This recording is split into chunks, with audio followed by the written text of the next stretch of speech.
Lightning in the field. They have won the toss earlier on, and as has kind of been the norm in the tournament, they have decided to bowl first.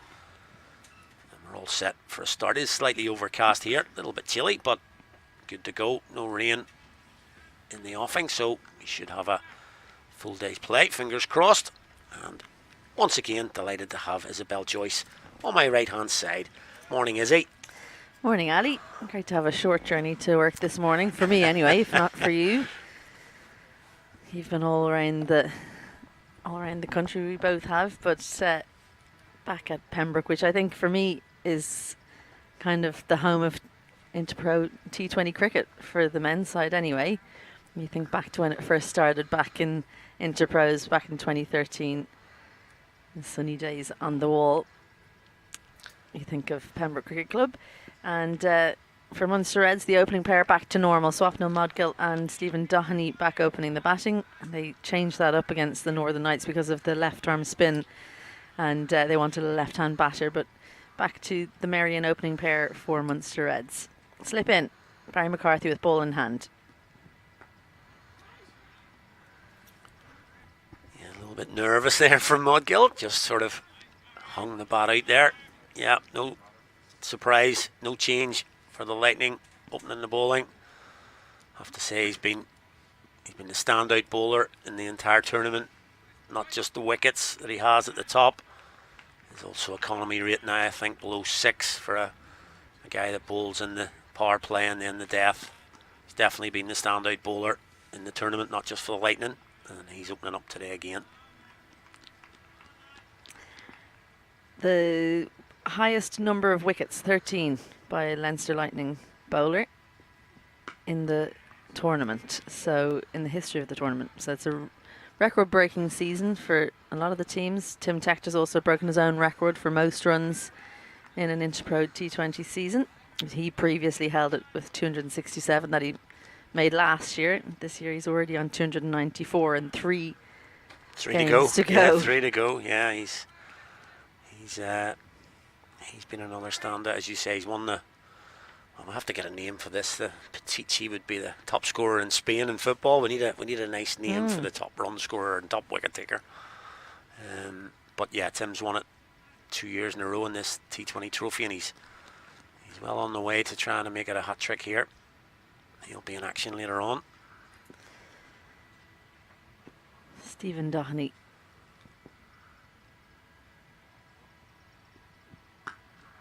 Nicely timed. There's a man out on the boundary. A little fumble from Hoey. I'll allow them back for a second. Yeah, he'll know all about the difficulties out there in Pembroke. That's where the rugby field is, so there can be a few demons in the pitch, but Gavin Hoey at his home ground, he'll know all about it. A few changes to the teams today. Curtis Campher comes back in, which is great to see. He captains the Munster Reds today. He'll be back in, and PJ Moore back in. It means Stephen Doheny is going to take the gloves because Cian Hilton misses out. And slightly surprised, Ali, we both were, that Bachelor Nabi is out because he's been pretty impressive with the ball for Munster Reds.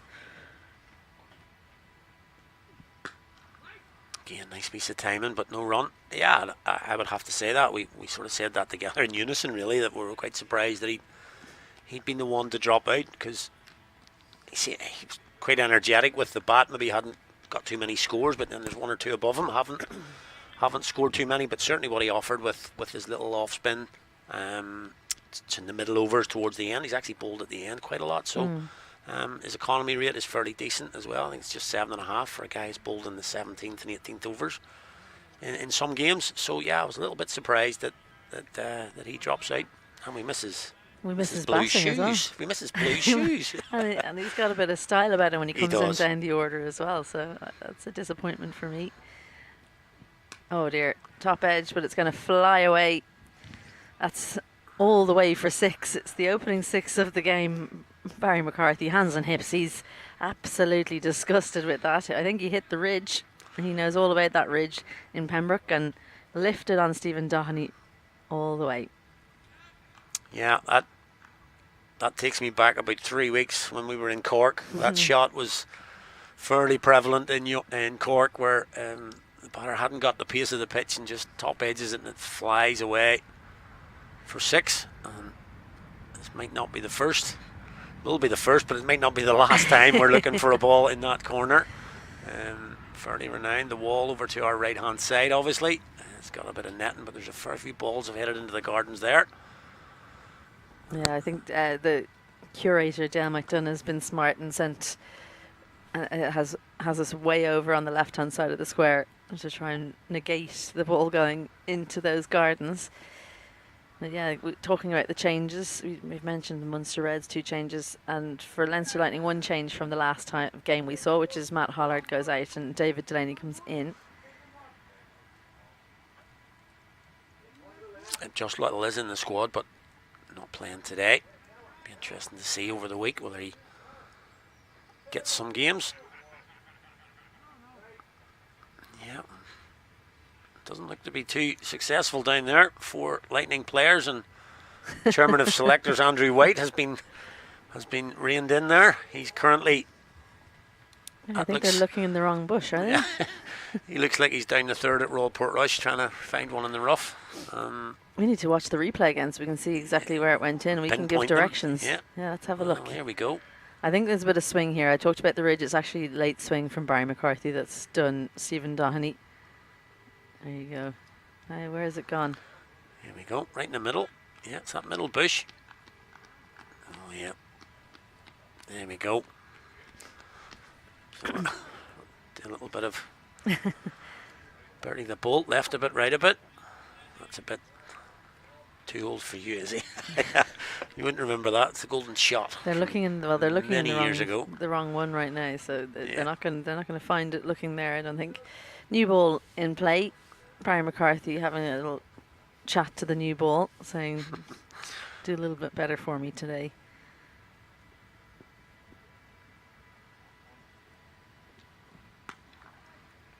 Strange shot from Stephen Doheney, and he's going to get 4 for it.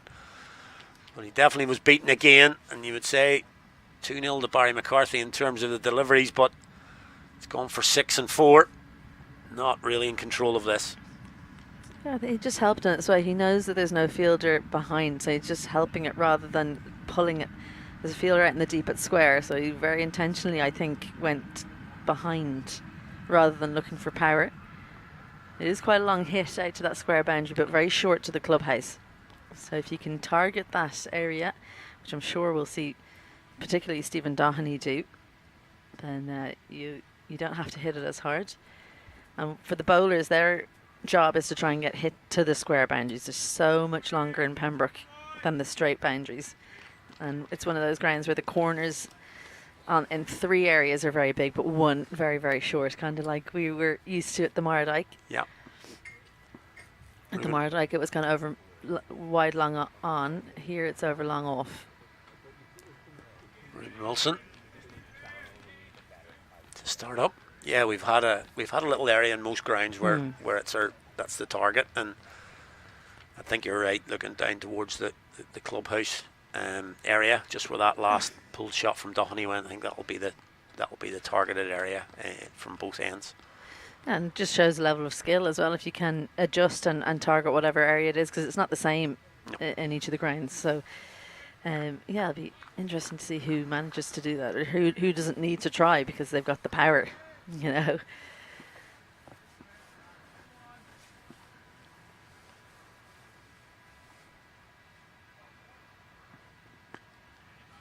Clipped off the legs, nice from Swapna Moggill. This will be a 2. That's a big pocket down there.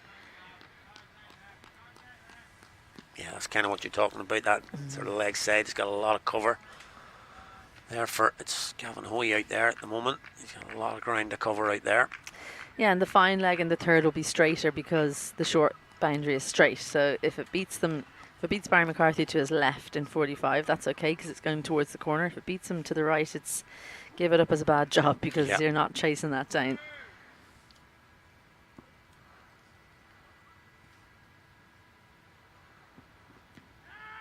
It just took some up a little bit extra pace there maybe from Ruben Wilson. Slightly fuller perhaps. He started out a little bit slowly in the tournament, didn't he? But this kind of congested part of the season's helped him out, I think. It looks like he's back to his normal pace, his normal consistency. definitely think that's the case. He's got a little bit of cricket in his legs again.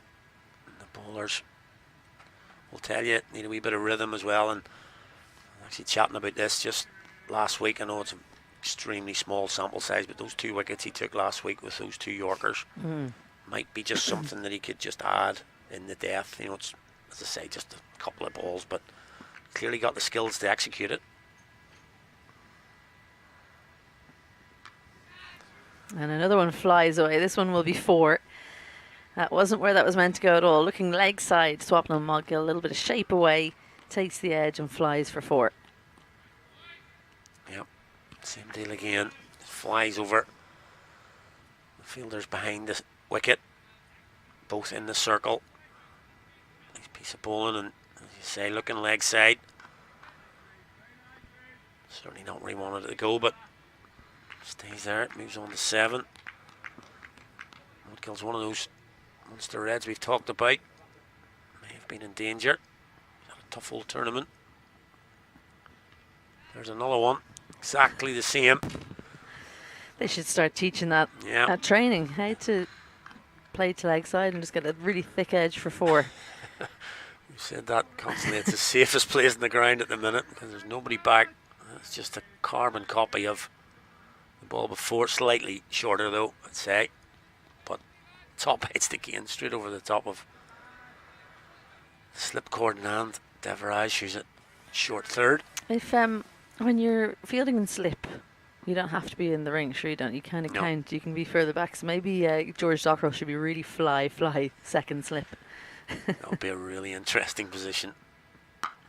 That's what he meant to do. Got right on top of that. Swapnil Moggill got the length that he wanted, the connection he wanted, and a much more assured 4-3 to close out the second over. Expensive one from Wilson. He'll feel a little bit aggrieved, but it's Munster Reds doing well. 27 without loss after 2. Well, that's much more in the coaching manual. Gets on top of it, pulls it through mid-wicket. And a little bit of damp on the outfield early this morning. It's starting to clear away, and that's going to run away. As you say, 3 boundaries to end the over. Michael moves on to 15, and they score 27 from the first 2.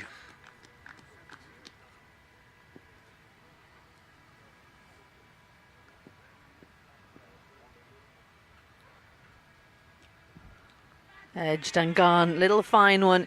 And he didn't get one in the first over, but he comes back strong. Barry McCarthy takes an early wicket, and it's the valuable one. Stephen Doheney, who we know can score so quickly, plays at a full one, gets the shape away and gets the fine edge. Doheney goes 1-6, 1-4. Munster Reds 27 for 1. Yeah, you talked about the ball that went for 6 in the last over. There's a little bit of shape. This one pitched up to Doheney on the drive, and there you can see it go. Beautiful piece of camera work. You can see it go there. Just a little bit of shape from McCarthy. That's the almost a picture perfect dismissal for a quick bowler. Pitched up, swinging away, takes the outside edge and through to the keeper. Yeah, I think Stephen Doheney will probably look back on that and be a bit disappointed with the lack of footwork. Went for power, gave himself too much room. It was there, the length was there to be hit. I mean, it wasn't, short of a length. It was pretty full, so if he got closer, I reckon I would have blasted it. But he's got to go. PJ Moore back into the team and in at number 3. Yeah, the point you make about him, it just seems to be the way of T20 cricket now. Not much foot movement, just that's straighter from PJ Moore. Yeah, not much foot movement now at the start of an innings, just kind of stand and get not much swing these days, and it sort of stays straight. But when the ball does swing a little bit, sort of what's going on? It's not meant to swing in the third over. So it might have been just a little bit of that. You get used to just trusting your hands and not really moving towards the ball, especially in the good decks we've had. So maybe just that little bit of swing, and he's gone back. You'd probably say in an ODI game, he would probably be trying to look to move his feet a little bit more and got the head over the ball. Yeah, big gap between cover and mid-off, so I think that might have tempted him as well. Nice start from PJ Moore, good contact there. Frustrating for PJ Moore. Got the one that he'd be- didn't swing he'll into be leg spewing stump, there. and he didn't manage to miss the fielder. Yeah. Made contact there, he'd be going, well, that's me off the mark. Yeah, Four that's for 4. that. Yeah, that's 4. Straight to the fielder. I always think in these situations when you've sort of thought you've scored, especially when you're on naught, just got to park it. Like most things, Yeah. you just got to park it and say, right, back to the next ball.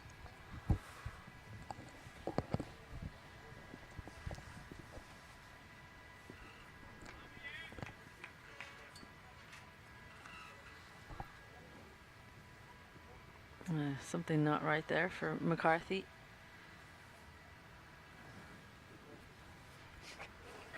He's going to need some assistance. Dr. David Delaney comes over. Have a look in the eye. Yep, there's something in there.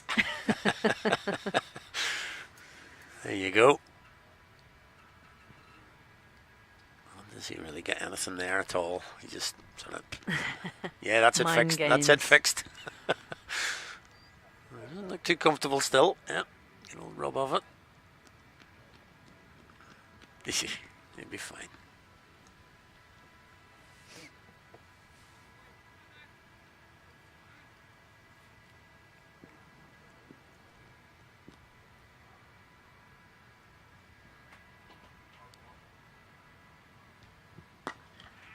Oh, quick single. This is a chance. PJ Moore was gone for all money if that had hit. Tim Tector was coming across from mid-off. He's been on fire in the field, so it's a brave man to take him on. Yeah, the fielders tell you everything there. There's the pickup. Oh, what? 4 yards out. It's not, in fact. I was wondering where my eyes Yeah, deceived me. It was it's Harry It's Tector. Harry, yeah. Because I was wondering when they had swapped positions, but they did it after the throw was gone. Yep. There's a big gap at mid-on that PJ Moore has had an eye on because Tim Tector's kind of in mid-wicket there. Quite a straight mid-wicket. There's no man in mid-on. Oh, and that's edged as well. Just followed it there. Swapnil Moggill, not the shot that you want to play. But he was playing with fire the last couple of overs, was Moggill, playing on his luck. And now both openers gone. 2 caught behind for Barry McCarthy, and after a frustrating first over, he'll be pleased with his second. 3 boundaries for Moggill, 15 from 9, 28 for 2 Munster Reds. Yeah, we saw a shot like that almost first up today. He got contact on that a little bit more than this one, but again, it was a little bit of a airy-fairy fish, and that's the same. A little bit more bounce this time, which takes the edge, and really a bit of a nothing shot there, really. It's a get-out shot, as you would say. Just the way it's been going for Swapnil Moggill. Just averaging 9 in this tournament. That's going to raise it a little bit, but not very much, just 15. And 2 down again for the Reds, nice and early for them. It's a bit difficult again. Barry McCarthy doing the job once again for the Leinster Lightning. Yeah, 15 wickets in the series so far for him, and still time to add to that tally. He's been absolutely brilliant. And very much a leader. Lots of leaders in the Leinster Lightning team. They're jostling at the top, and they're jostling to get into the catching positions. Another slip goes in. I'm just trying to make sure they get it right. Who's gone in there? Have a look up. Tim Tector. Tim Tector alongside Dockrell. Most catches for Leinster Lightning. Curtis Campher back into the team. Captain's armband on. Big job to do. Yeah, welcome back, Curtis. Yeah, 28 for 2. One mate's okay, but 2 wickets again. You're in the 4th over. Well, the 3rd as we move into the 4th. And a big job to do. As you say, just coming back from that injury.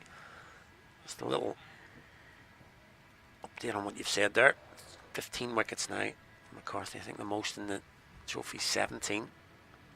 So he's bang on there. Ben White has got 17 in a series. So it's the most by a he's closing in. By a Leinster Lightning bowler, Yeah, I think. yeah. Yeah, 17 for 170 across the series from Ben White. That was back in 2021. So you'd fancy McCarthy if he's going Yeah. to play. Next best is 12, so he's Yeah. in second place right now. He's racking them up. obviously he's played every game, bar that first day. Kind of got the character. Give me the ball. I'm going to play. So Ruben Wilson now watching at the other end. As McCarthy picks up 2. Yeah, he was unlucky, wasn't he? His first over, 0 for 15, does not reflect how well he went. Just the one shot, really, that you would say was with any authority. The other 2 flying away over the cordon. Bit of messing about by the captain and his lead bowler there. I was talking to Andre about that after the festival last week in Breedy and just asking him about the mood among the Leinster team. We'll get back to that. Beautiful shot, but brilliant stuff from David Delaney flying through the air. That was travelling. It got some really good height on it, didn't it? There's one for the cameraman there, all right.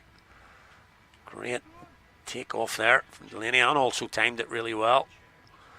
You can see it here. He's speaking of timing, Campher seems to have timed that into the deck. Up you go, David. Well done. Gets it down. Excellent piece of work from Delaney. Yeah, I was asking Andre, I said, it looks like they're having a great time, and he said that's exactly it. They're really enjoying each other's company.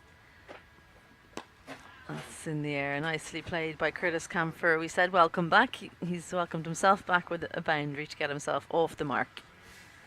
Yeah, no thought of hitting that along the ground through the covers. Deliberately plays it in the air. If he gets good contact, it's fairly safe. Just opens the face a little bit. A couple of bounces into the picket fence. Campher off the mark. And a real strength for him over and through the covers.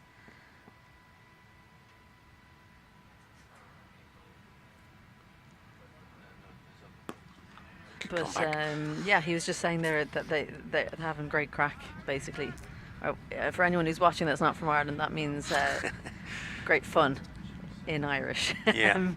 But he said that just like their team meetings, the energy they've been bringing, something about a joke that they were playing with ChatGPT, getting ChatGPT to what would your team, team talk be if you want to play against this team? Okay. And it's just like all that kind of that could be fun byplay and stuff. Yeah, so they're just, you can see it the way. I mean, it's always, we said it before, it's always easier when you're winning. Yeah. But it's quite clear to see that they're enjoying their time.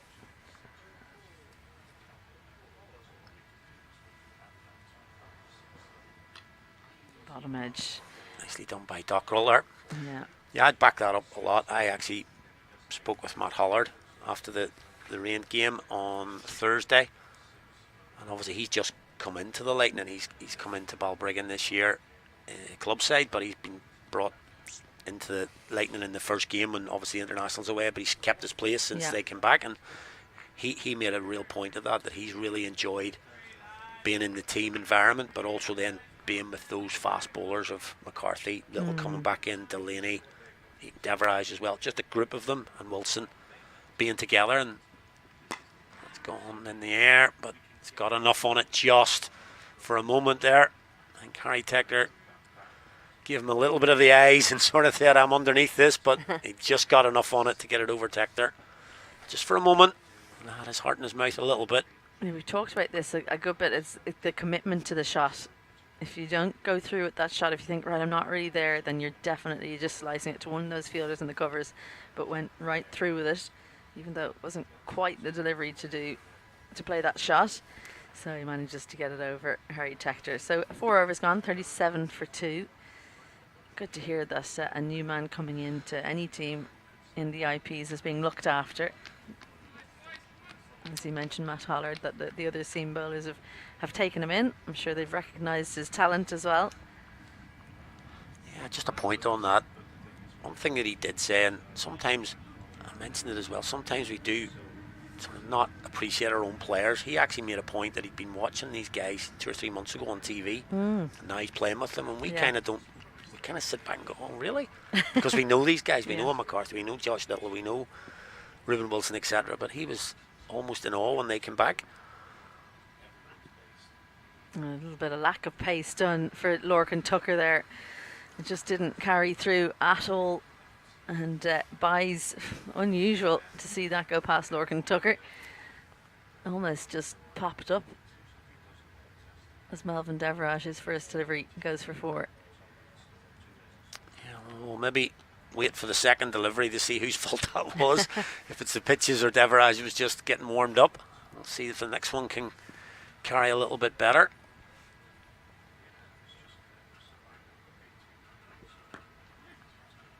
We'll have to wait for the next one that actually carries through. That PJ misses. Yeah. Yeah, we're kind of hoping he missed that one, so we could just say, well, yeah, okay. That, to me, that replay looked like it just kind of died in the pitch, which is not great signs for the first day of first few overs and the first day of a 3-day festival. Yeah, we've definitely seen different pitches over the 3 and now 4th week. Brady, I think, would have been the quickest we've seen. Well, there you go. There's our miss. Straight through. Carries through to Tucker this time. That's a really good comeback from Deverage. First up to Campher. A little bit of gardening.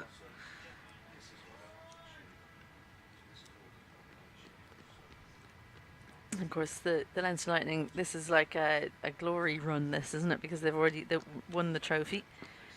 But plenty of accolades to vie for all the teams, and some pride as well. Some pride for the teams that aren't Leinster Lightning, I guess, is to see how many points they can end up on. Yeah, definitely. I think they've still got lots to play for. It's a game of cricket at the end of the day for your province, and you still want to perform. We've thrown a few of those stats out, which don't mean everything, but to some players they are quite important as well. But just a little bit of, for example, Curtis Campher getting back on the field again. Be a couple of big games for him.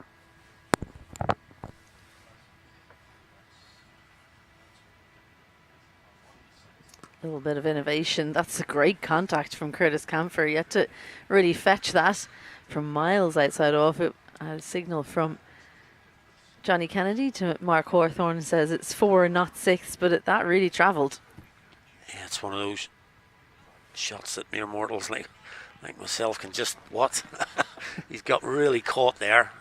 Good piece of bowling actually, because he's followed him, and if that's on the stumps, he's just ramping that as normal. The he's way Curtis Campher's head whipped around, he was very worried he'd found the fielder in the deep, but he managed to get the angle. And goes over the top again. Again, not great contact. Kind of shoveled over the top into that pocket, so it'll just be a couple. Yeah, just feeling his way back a little bit. You kind of feel that he is just getting himself back into it, but he's moved on to 14 with those couple of boundaries of just 10. So again, decent run rate for the Reds. Just those 2 wickets again.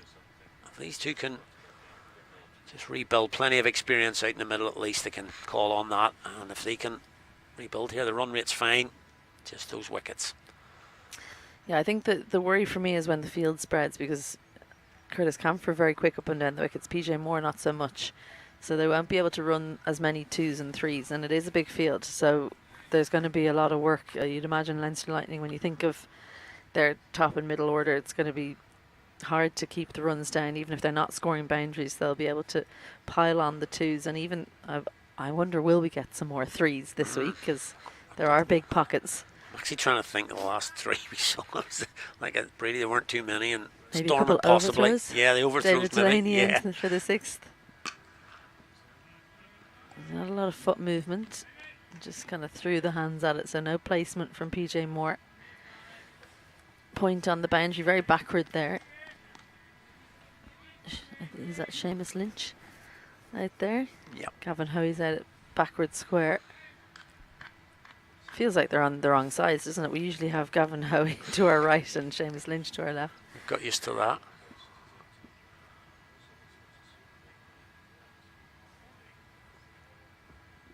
Oh, nice shape.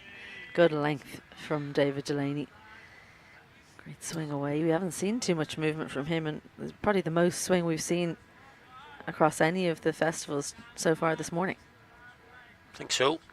We've said that out of the first couple of overs. That's what we're mentioning about Doherty. Maybe is happy. Certainly down in Cork, it was fairly up and down, straight. Wasn't much movement for the seamers. A little bit in Stormont, I suppose, early on, but certainly today here. Right through, bit of shape, and there's the telltale extra effort from David Delaney of a tumble to the ground. PJ Moore done all ends up. That's the perfect delivery, right up in the block hole. Can't get the bat underneath, and PJ Moore done by a quick one. Not a happy return to the team for him. 3 from 9 deliveries, and Munster Reds, they lose the dreaded third in the power play, 48 for 3. Yeah, we're just discussing a little bit of movement in the air. Delaney's been bowling sharp last week and again here, right up there, and just played all round it. Nice piece of bowling actually, because there is a little bit of movement, giving it every opportunity to swing.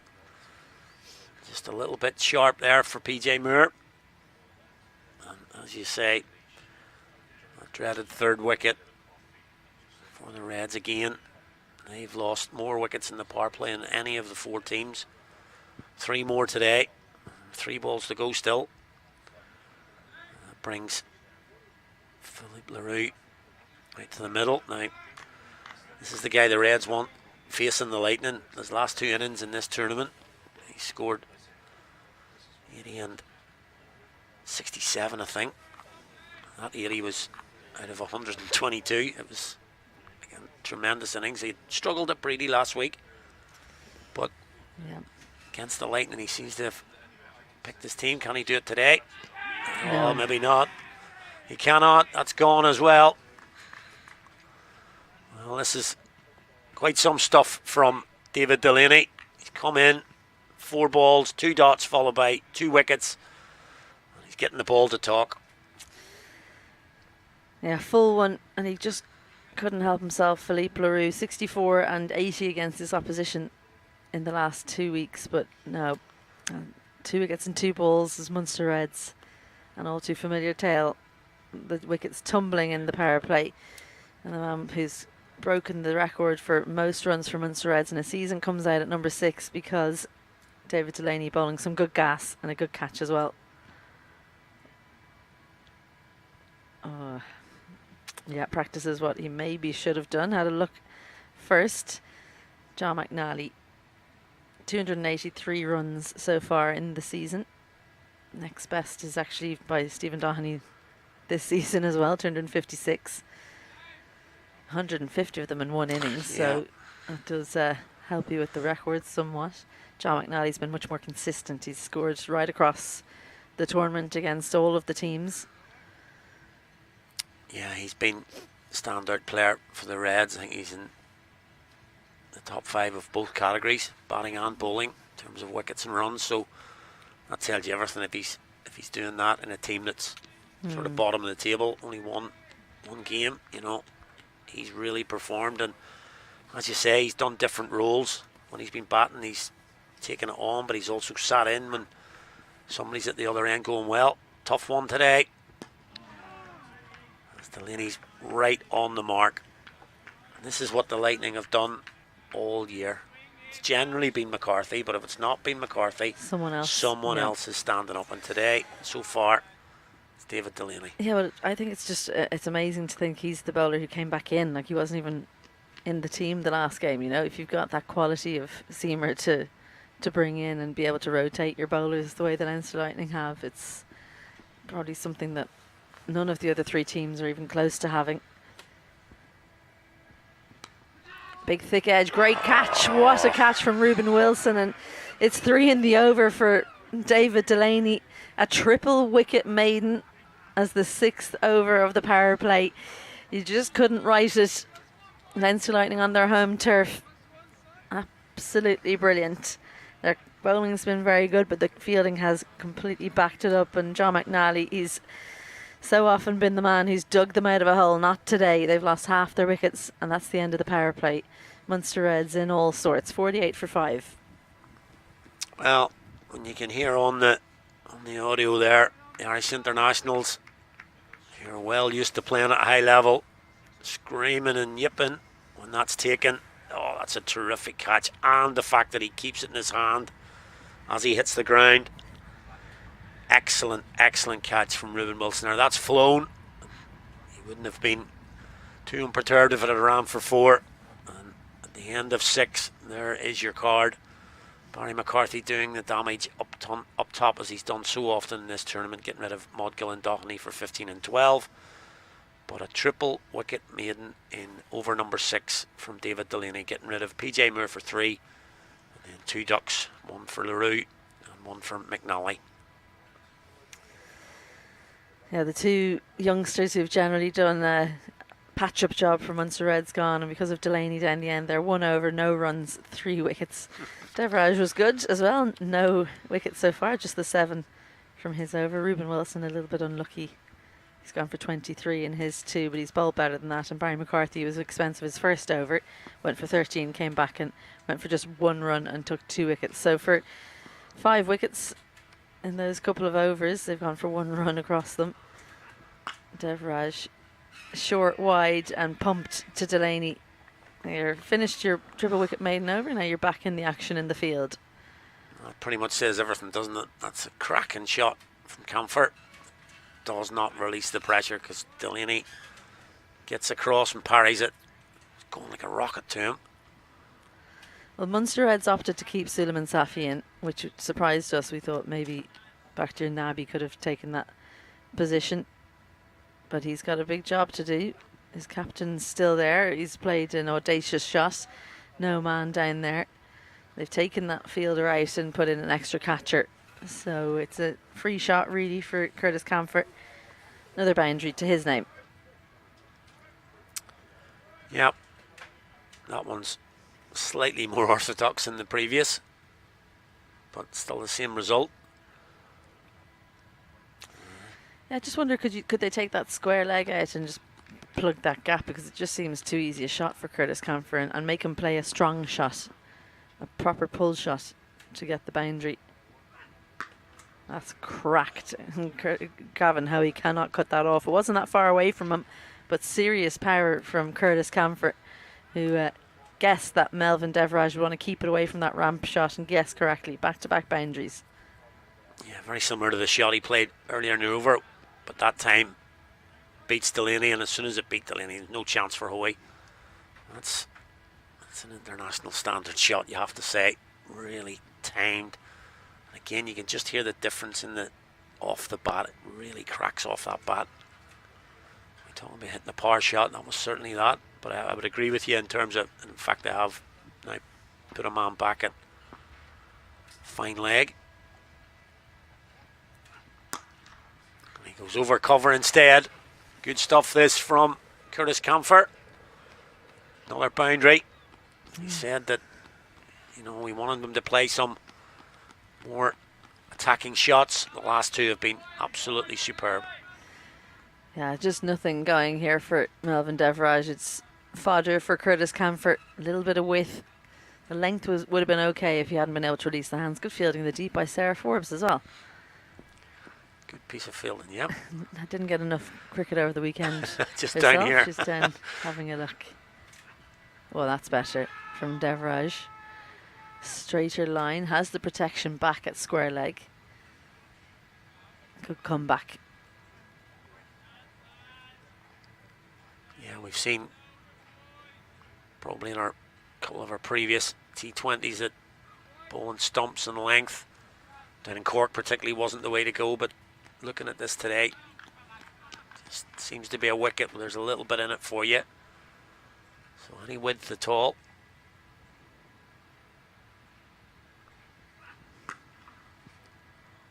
Get away with that one.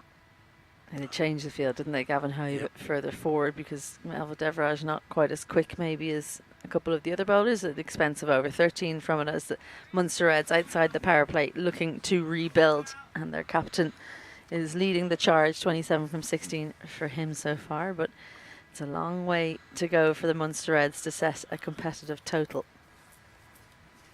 Yep, there you can see Sydney Parade, home of Pembroke, just in the background there. You can see in the clouds, well, it's not even a cloud, it's just a bit grey. Maybe the Ball shaping about a bit more than normal because of that. Real sunshine today so far. Wind coming, as you see there, from left to right, helping the outswing. Yeah, I watched a video recently where someone was saying something about how that cloud cover has nothing to do with the ball swinging, but the conditions today, what we would traditionally say, you get some swing, and there is some swing. So the evidence from my years watching and playing cricket says that there is something to do with it. I think that's just a modern day thing. Whenever there's a theory, you've got somebody out there has got to challenge it and say that doesn't work. But I totally agree with you. You know, we've watched swing bowling. Actually read an article from an old Ireland swing bowler, Simon Corlett, wrote an article about swing bowling in the last week or so.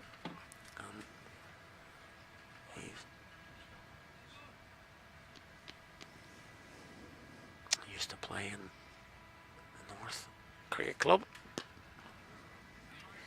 Suleiman Safi off strike with a nice flowing drive through the offside, very short of runs. And you and I certainly was questioning his inclusion. I don't want to put words in your mouth, but I'm thinking he might be with me. His inclusion ahead of Bakhtir Nabi, who has come in at number 7 himself for Munster Reds. And wouldn't it be so nice for Suleiman Safi if he could prove us wrong and build something with his captain here? Left alone. Oh, he's got a little earpiece out there. Not particularly happy with that one. Yeah, Suleiman Safi's got a little earpiece out there. Maybe he'll think I'm going to show those two, because I'd agree with you. He's averaging 7 in this tournament. It's not as if he's been coming in, you know, with 2 or 3 overs left and having to just go at it from ball 1. He's opened. He's had plenty of time. You know, 6, yeah. If you're averaging, he's just 56 runs across the tournament, and yeah, just for me, Nabi would have been better selection. Not much difference in the batting, and just offers a little bit more with the ball. Oh, that was a tight single. Curtis Campher, what were you thinking? The fate of the Munster Reds rests on your shoulders. We're going to have a little chat here. It just sat up perfectly into the hands, didn't it? Just a little kick up into Barry McCarthy's hand. He almost didn't even have to change stride. He was almost straight into his throw, and I'm sure he's just telling Curtis that was gone. Direct hit was another wicket there, so survives. That's the kind of thing that's been coming off for Leinster Lightning, isn't it? Get those opportunities. Oh, it's just too quick for Suleiman Safi, it looks like. Angled across the left-hander. Maybe just looking for that little bit of shape in. Didn't come back that time. Yeah, the telltale sort of loss of balance. A little bit of a look round to the square leg umpire as well. Just too good there. Do you know what reminds me? You probably won't know this, Ali. Just having a look at your noggin. But when you've got long hair, if you get it cut short, the first time you brush your hair, you're looking for the length. Your brush comes through really, really quickly. It was like that. It's many's a moon since I need to worry about that. But great stuff from Delaney. Excellent couple of overs from him. Not just a lack of runs, but he's been threatening. Even in that over, which didn't take a wicket, still threatening to take his 4th. It's 64 for 5 for the Munster Reds. As we pan around here, Pembroke, lovely ground. And as you say, you're right. Actually, I agree with you there about the festivals. We only had one last year, and it was here in May last year. It does just have that synonymous sort of thing about the T20 stuff. Obviously, a lot of club cricket played here, 50 over, and some IP20 games as well. But it just has that T20 feel about it. And the women play T20s here quite a lot, international, and it's always great. We had Sri Lanka here last year, sunny day. Ice cream truck in. It was absolutely packed. It was brilliant. And do you remember Gabby Lewis made that 100? Yep. They tied the series up, really, really tight series. It was the beginning, it felt like, of the breakthrough for the Irish women's team, and it was all happening here. Gavin Hoey, the threats never stopped coming from the Leinster Lightning. The power play's done. You say, okay, well, we've seen the first few hours of David Delaney bowling proper rockets and Barry McCarthy getting a couple wickets. Oh, okay, now we've got Gavin Hoey to contend with. Yeah, not easy. I think he's been best leg spinner on view in the tournament, you would say. Just sticking his hand up for Irish selection again. Yeah, I wonder if Ben White he took that 5 for a course, but he hasn't been as good, I would say. But is it partly because there's not enough runs to bowl at? Yeah. It's very hard to judge when you've got Gavin Hoey in the best team, which has been Leinster Lightning. So he's kind of coming on. Wickets have gone down early. Gone down. That's what I was going to say. There's 2 or 3 down early. You're coming on in the 7th. There's at least 3 down, and you're usually bowling at 2 guys who are trying to rebuild an innings rather than taking you on a little bit. That's a poor ball. Gets away with it. All the fielders out already, so Gavin Hoey doesn't mind going for singles. The main thing is not to go for boundaries. Trusts that he can take wickets even with the field spread. Curtis Campher just making sure he knows exactly where everyone is. He won't want to miss out on a boundary opportunity from a full toss like we've just seen.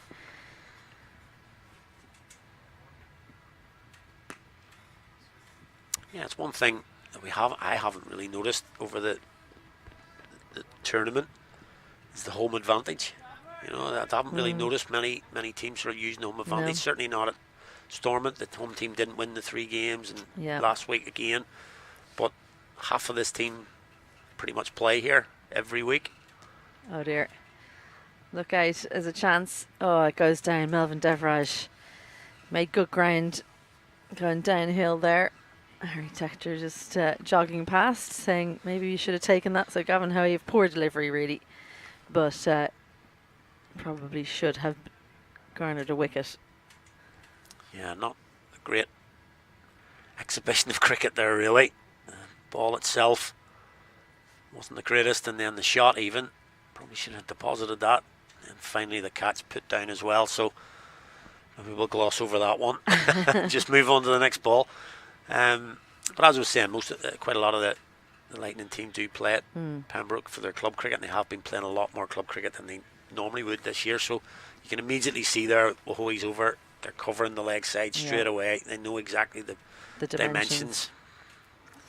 Yeah, not only covering the leg side, but the angles are perfectly cut off there. You could see Harry Tector was very far behind and square, and he's going to get ball in hand now after a successful outing with the ball in the last game that we saw last week. Of course, the last day of the festival was rained out, but we've actually been pretty lucky with the weather. 3 for 25 in that game.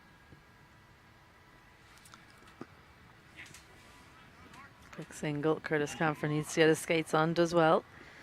Lorcan Tucker feels like that was close, judging by his reaction. Yeah, there's obviously a lot of Leinster Lightning players who play their cricket here, but actually a few Munster Reds as well. Yeah, there are. Yeah, that's true. Byron McDonough, Ollie Riley will both be very familiar with it.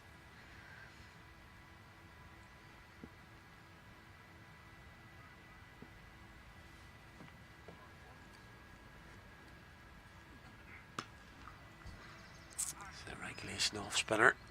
He's over the wicket to the right-hander.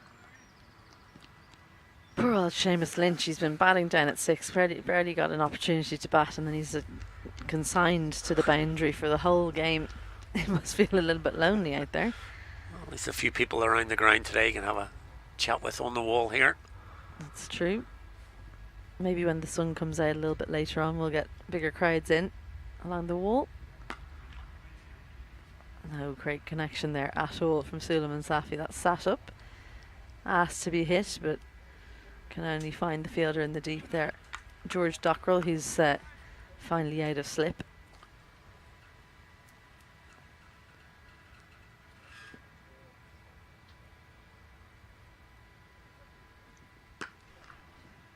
nicely hit.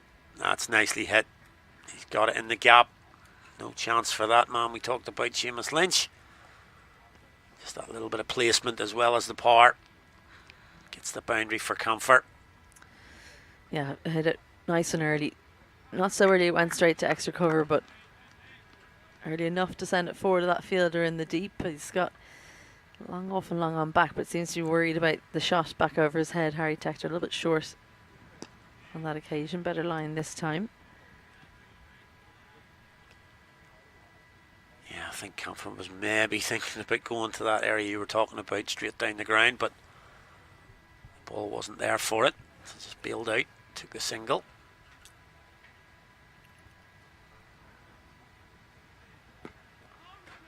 Suleiman Safi doing something a little bit funky, and a dot to close out. So 8 from his first over for Harry Tector, halfway through the innings.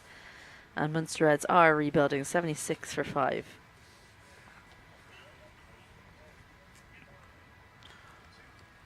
Yeah, as we've sort of mentioned, that the Lightning have won the tournament. You know, we've been building up to come to Pembroke for the last couple of days to see who was going to win it, but the Lightning have won it. They've been the best team, there's no doubt about it. I don't know what you think maybe is it, but from my point of view, I do think the bowlers have won the tournament for them. Yeah. I mean, I was checking a few stats in terms of wickets and stuff. Obviously, it's very obvious, but there he is down the ground, and Gavin Hoy just turned straight away. He knew that was clean hit from Campher. Didn't even look back. Knew that had gone. So he knows the dimensions of the ground, and he knew that was going to go for 6. Yeah, full. And the line was there for him to go. It's almost like a swat. It's not a technical top elbow shot from Curtis Campher, but nice and full. Gets the bottom hand through. That's 6 on any ground.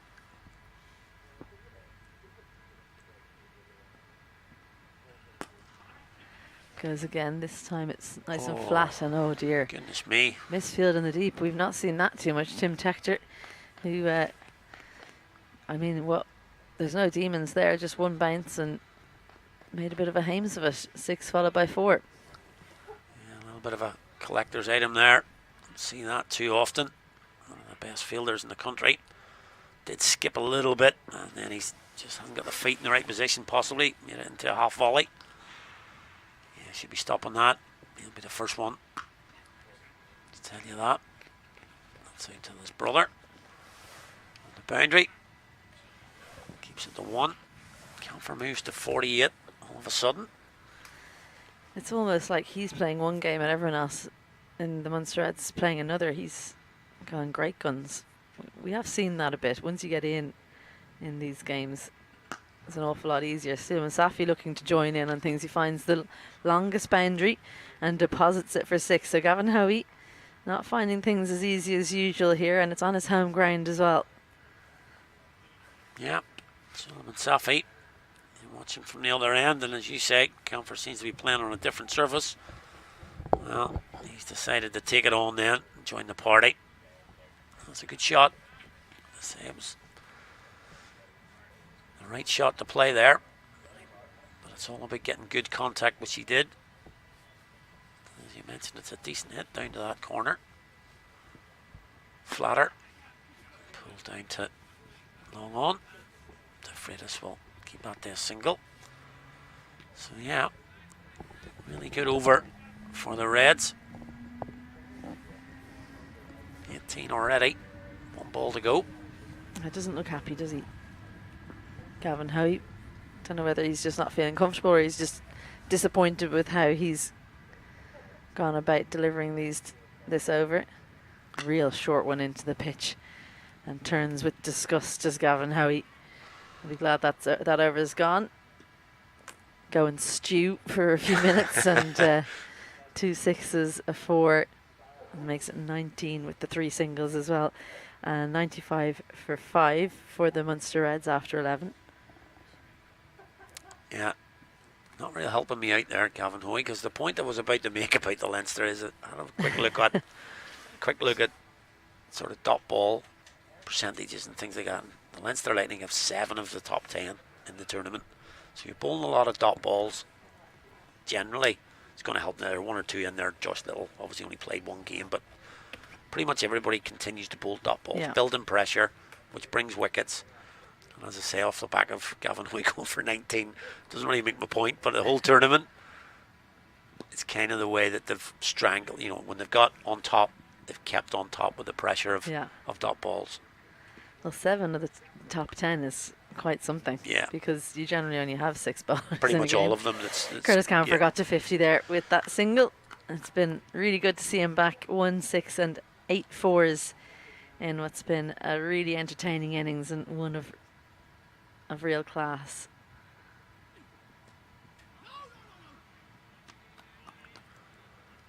Have a subfielder there. So who's that? Matt Hollard on, I'd imagine, for Barry McCarthy. He generally goes off at some stage for some treatment. The round arm delivery, and Suleiman Safi manages to catch up with it. Yeah, Barry's reputation goes before him. I think you're right. Looking around the ground. Good statement innings here from Campher, you have to say.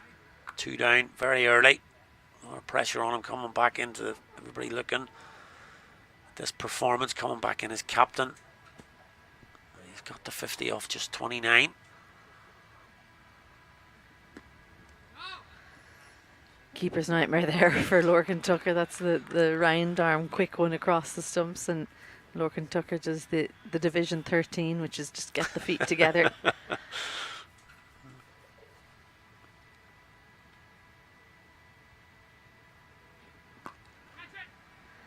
Big steepling chance in the deep. Chris DeFreitas comes underneath and drops it. Oh dear, Harry Tector very unhappy there. It was in the air for such a long time. Curtis Campher given a life. That's both batters now. Partnership of 50 with that. Unsurprisingly, Curtis Campher dominating it. He seems to have given up on his innings, but usually such a good catcher, did everything right, just didn't quite get underneath the ball. Yep. This could be out. It is. Melvin Deverage takes the catch, and Harry Tector doesn't have to wait too long for his wicket. Kicking the ground last ball. A little bit frustrated, but as I say, didn't have to wait too long on the sweep. Suleiman Safi, but top edge. Straight to the man. Deverage takes the catch, and Suleiman Safi goes for 13. The Munster Reds now 98 for 6. He was dropped by the same man on 2. Didn't make a mistake this time. A lot easier to take this catch. Goes for the sweep and probably just rolled the wrist too much, actually. Suleiman Safi, Melvin Deverage makes sure.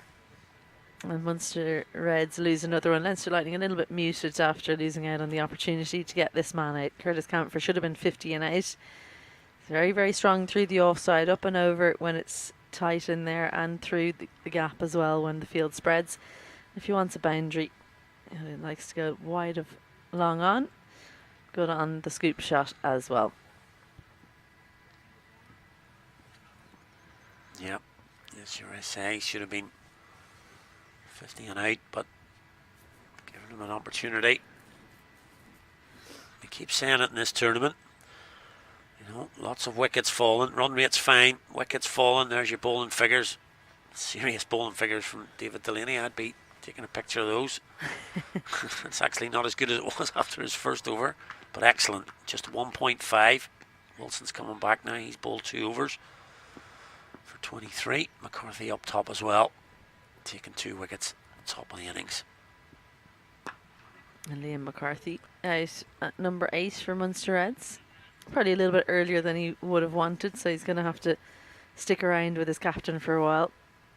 It was exactly 50 added for that 6th wicket, dominated by Curtis Campher, as you'd imagine. Run rate currently just above 8, so if they can keep going at 8 for a few hours, and these two are still together, then you might see some fireworks. That's the key, but we keep losing, a wicket every couple of overs here, they'll be pulled out. Nicely placed, right towards the clubhouse there. That's the boundary as soon as it beats the man in point. Clever stuff from Liam McCarthy, who we generally are used to seeing bludgeon it around. Shows that he's got a bit of touch as well. Yep, a little bit of width, so just uses the pace on the ball, guides it rather than, as you say, muscles it. And runs away really quickly there.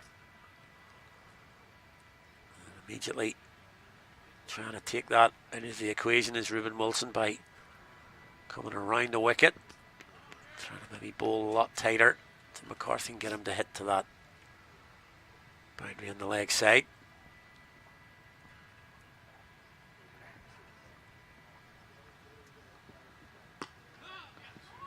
Good from Gavin Hoey, good anticipation.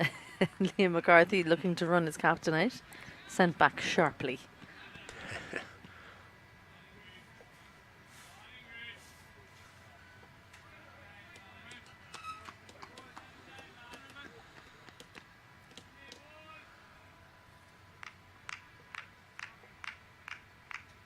Reuben Wilson.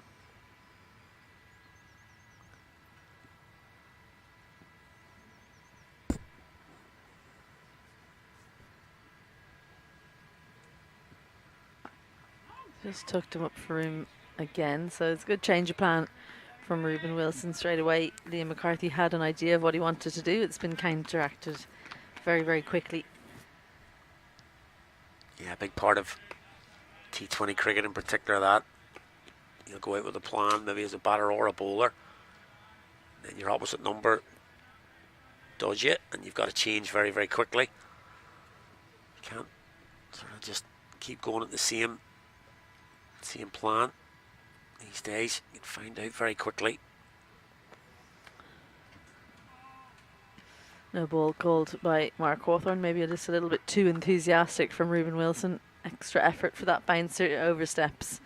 But yeah, it's one of those with that, if your plan's not working, is it because you didn't execute well, or is it because it's the wrong plan for that batter? So Reuben Wilson recognising that Liam McCarthy, comfortable with the ball over the stumps, came around. There's a good idea there with the short ball as well, but just the mistake of going a little bit too far. Free hit now for McCarthy. And he'll have to bowl it again, I think. If that go between bat Yep. and pad. That's frustration swing there from Liam McCarthy. Always very annoying if you miss out on those. Yeah, it's one of those things I always talk about. If you've got a free hit, obviously immediately the batter says, right, I've got a free hit here, but then when you don't score any runs off it, yeah, is that the worst thing that can happen? Because you've then decided, I could have hit that to the boundary, no problem, free hit, and then you don't get any off it. Kind of deflates the batting team a little bit.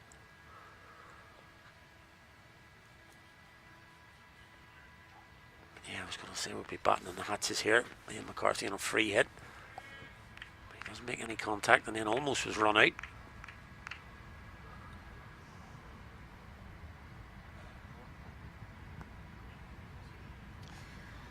So what started out as a good over for Munster Reds finishes as a good one for Leinster Lightning.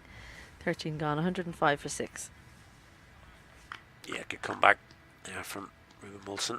Didn't actually mind the short ball either. Just he overstepped. It's a good idea. He's got that in his locker.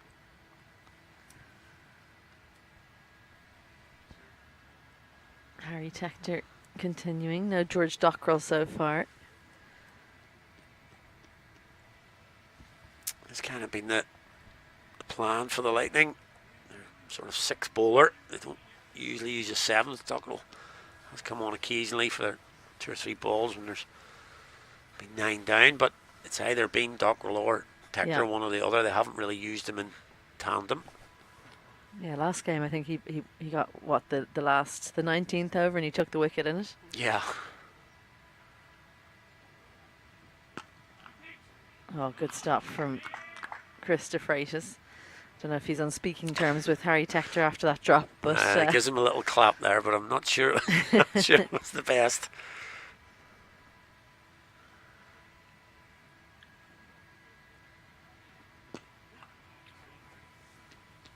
I don't think they'll have time to come back for two. That's the short pocket.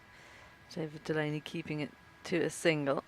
Curtis Campher, it's been quiet for him for a little while. It's almost like if an over goes by without seeing the set batter, they have to get themselves back in again. 52 from 32 for him. He's playing a bit of a blinder.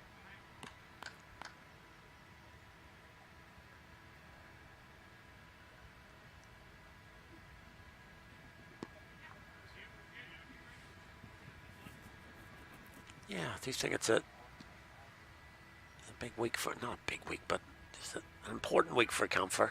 Obviously, this tournament's been going on 3 weeks. People talking about the players that are playing. You're just not playing. You're out of the limelight a little bit. So just to get back in there, out in the middle, and get a 50 on his first game, just to remind people, I'm still about here, you know. Yeah. I saw Gareth Delaney. He's here with his Munster Reds teammates. Hopefully he's on the road back as well. We won't see him in the interprovincial T20s, but there are some IP50s in August. And that's not the most assured looking shot, but not sure exactly what Harry Tector was appealing for. Not really sure myself, because obviously it must have been LBW, but given his runs, it seemed to hit the bat pretty clearly. Johnny Kennedy, no issues for him.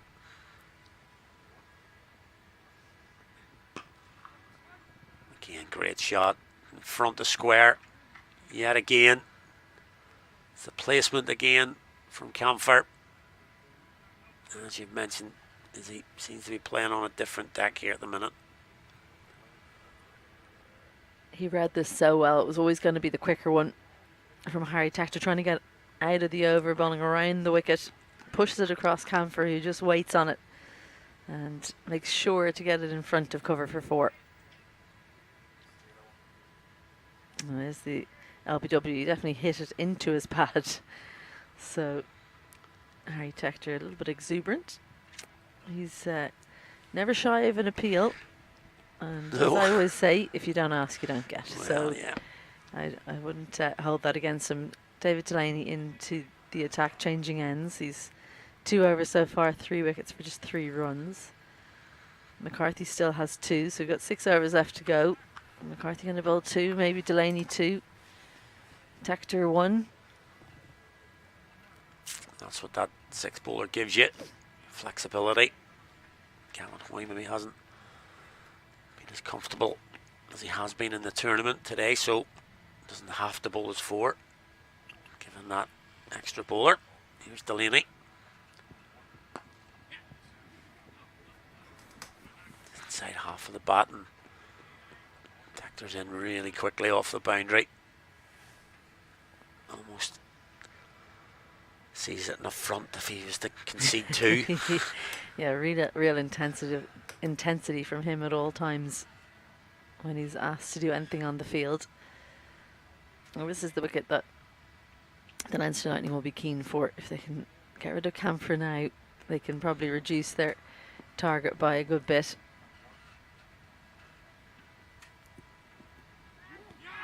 Inside edge, is it? Yes. And Mark Hawthorne raises the finger. Curtis Campher waits to see the decision, and as I just said, this is the wicket they wanted. Bring Delaney back on. He's on fire today. 4 for 4 for him so far. And he gets the big wicket. 57 from just 35 deliveries. A great strike rate there for Curtis Campher. 9 fours, 1 6 in what's been a really impressive return to play for the Munster Reds captain.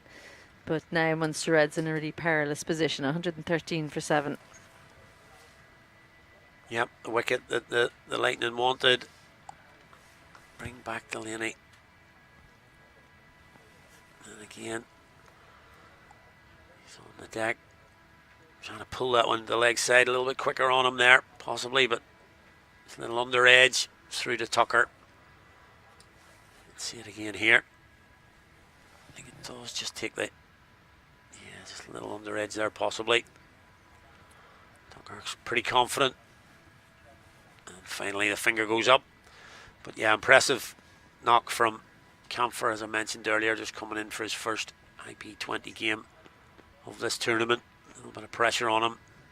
He certainly looked to be playing at a level above the other batters so far. 7 down now, and yeah, again, you're quite right. That would have, if he stays in for the next 6 overs, you're up in the 160s. Look at those figures for Delaney, but oh, that's unplayable. That's almost unplayable. What a ball. He did well there, Ollie Riley, to stay inside the line and just not push at the ball. Have a look at this lift from David Delaney. Just a little bit of shape away. He enjoyed it. Good follow through. And late swing after the ball has passed the bat. So difficult take for Tucker, but that's a ball there. Lift. Oh, pace.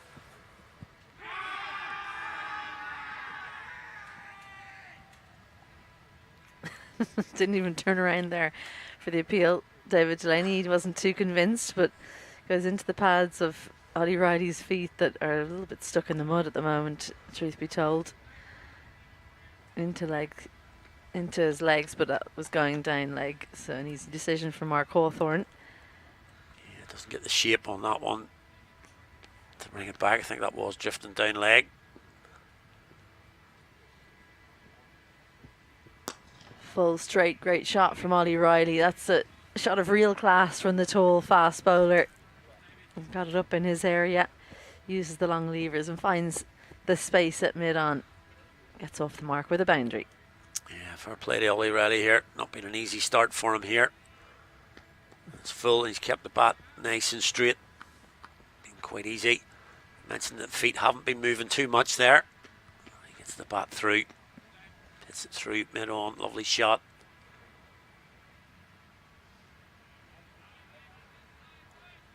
What's the comeback now? Can the bowler stick to that? Seen him driven down the ground. Looks like the short ball from the field. Oh, goes the full one again. Fielder's just been moved there.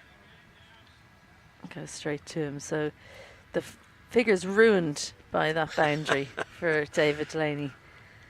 That's not a great looking score sheet for the Munster Reds. Real standout, Curtis Campher, 57 from 35 for him. A couple of starts from the openers as well, 15 and 12 for Modgill and Doheny, but they were dismissed in quick succession by McCarthy in his second over. And then all the way down it's Delaney, Delaney, Delaney, Delaney. 3 catches, 2 pretty regulation ones for Lorcan Tucker, but 1 absolute screamer from Reuben Wilson to get rid of John McNally. And then Suleiman Safi survived a chance but couldn't survive a second. Got out to Harry Tector. So Liam McCarthy and Ollie Riley being left to do the work at the back end. Yeah. They have to do the hard yards is right. Still 5 overs to go for the Munster Reds. He's going to beat Barry McCarthy back on. The ball is 16th. He's got 2 left. Delaney, you would expect, will be looking one of them. And a bit of a fish from Ollie Riley. Looking to get out the same way as Swapping and Modgill, just pushing the bat at the ball. No real shot of intent there. Strange to see Barry McCarthy bowling from that end, isn't it? He usually exclusively bowls from the St John's Road end. Yep, just maybe showing his versatility. Showing how he's a team man. Yeah. Not throwing his weight around with his captain.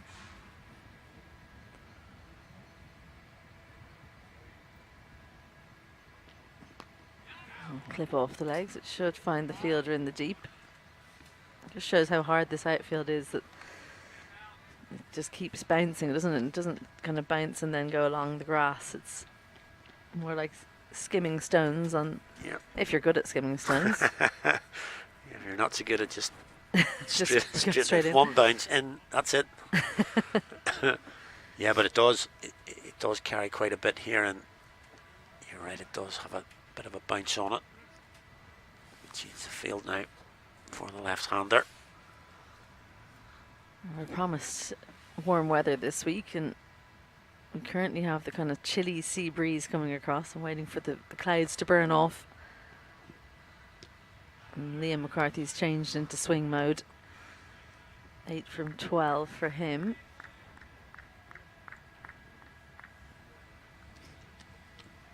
But yeah, that chilly sea breeze means well, you've just got the shirt on. Yeah. The funky shirt, Ali. Maybe I'm gone full coat. it might be adorned in a moment. It's getting quite chilly. The stat on your screen there. 42 dot balls, kind of backing up what I was saying earlier. Lots of dot balls across the tournament by the Lightning. That should be a wide. I have a change up, just didn't go right there for Brian McCarthy. Lorcan Tuck has been tested out today with some tricky deliveries, does well there.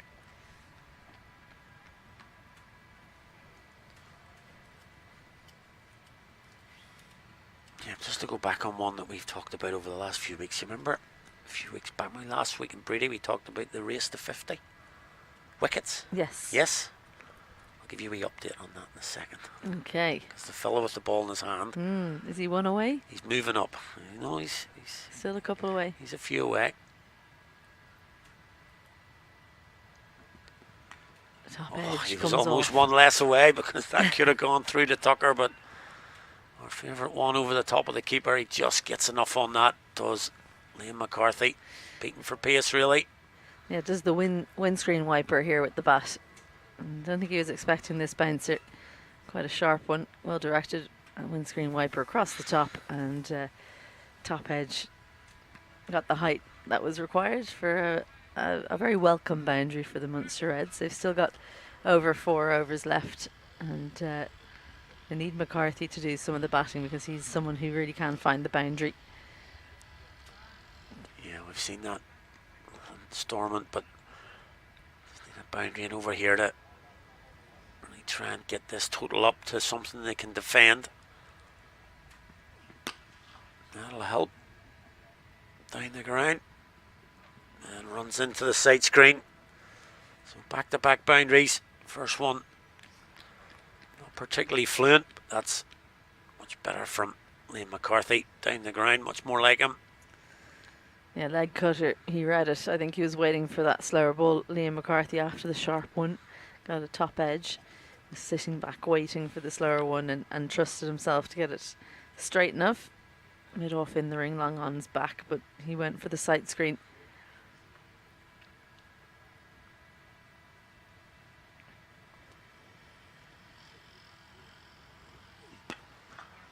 Good skills from McCarthy. To the other McCarthy, up in the block hole after a couple of boundaries on the trot. 16 gone, Munster Reds, 129 for 7. Yeah, good stuff from Barry McCarthy again. Just went for that straight boundary, really. The other one sort of beat the batter. So, yeah, race to 50. Craig Young is not playing. Yeah. Obviously, he still leads on 48. Andy McBride now 47. McCarthy's moved into 46 now with Simi Singh. Dockrell 45. Manley 43. Hume 42. And Ben White 41. So there's 1, 2, 3, 4, 5 playing this week. And hopefully somebody will get there. Yeah. Hopefully. David Delaney charging up today. He's got 4 of them. 4 for 9 from his 3. Been really impressive today. Delaney. He'll bowl his last. Looking to play a little ramp shot, the 45 and third in the ring. David Delaney with a bit of extra pace. That could easily fly into the sight screens if you make good contact.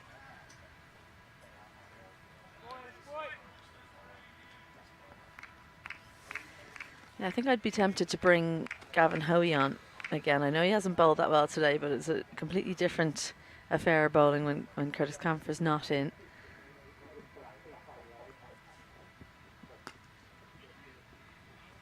David Delaney doing his extra press-ups. Again, takes a tumble.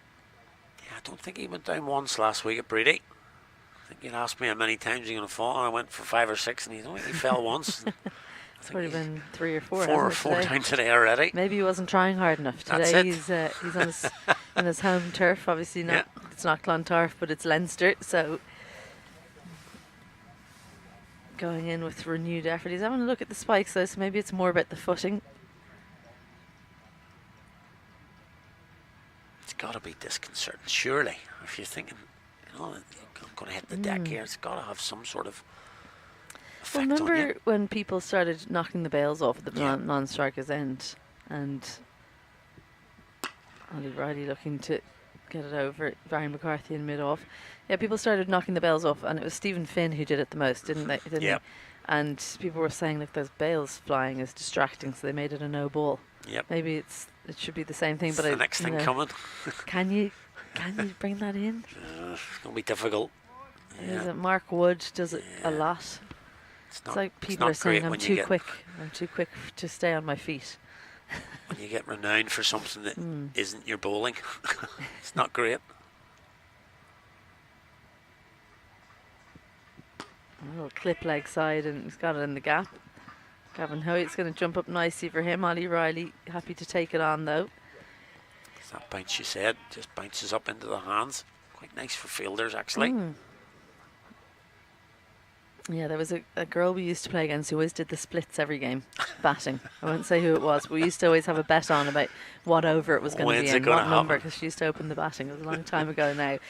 But for one of our opposition teams, we'd be like, right, who's got over number 5? Invariably, every single time, come down the pitch, miss it, and then splits to get back in your ground. And follows him nicely. That will be another couple.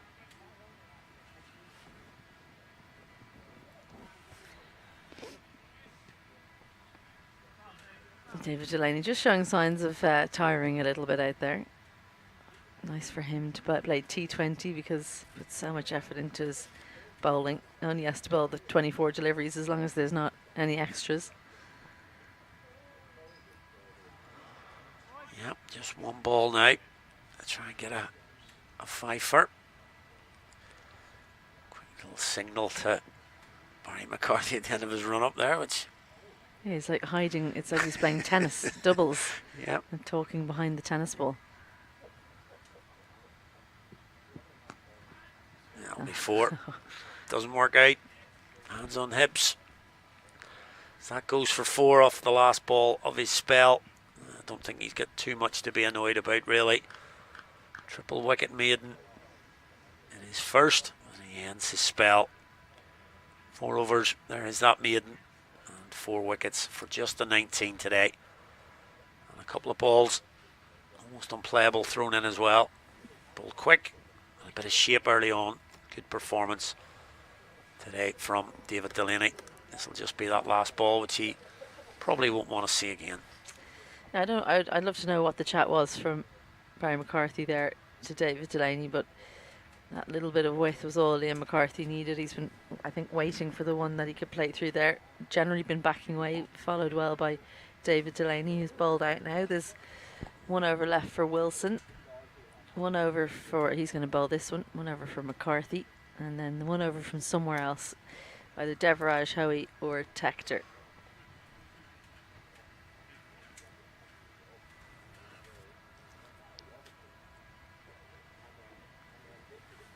Yeah, big 3 overs for the Reds here. Just approaching 140. If they can get a good little finish here, might get them in and around that sort of average score here last year.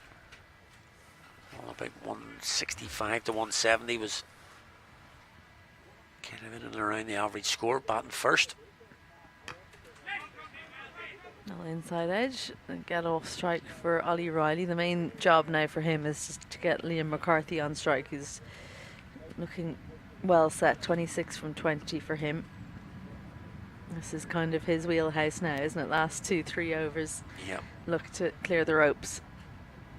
So much like when we were talking about Curtis Campher, trying to get him out when they did. Now's the time to get Liam McCarthy out. Don't let him get motoring. Once he starts finding the ropes, particularly like kind of long on mid-wicket, region, it can be difficult to stop him.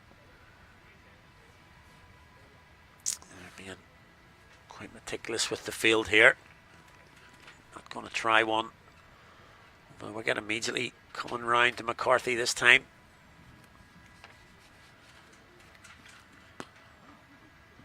Oh, that's disappointing for Reuben Wilson. Bowled well, got the ball hit back at him and then just doesn't manage to pull off the stop. Yeah, it was a nice piece of bowling actually. As you say, maybe gives away the single, but I suppose it gets McCarthy off strike.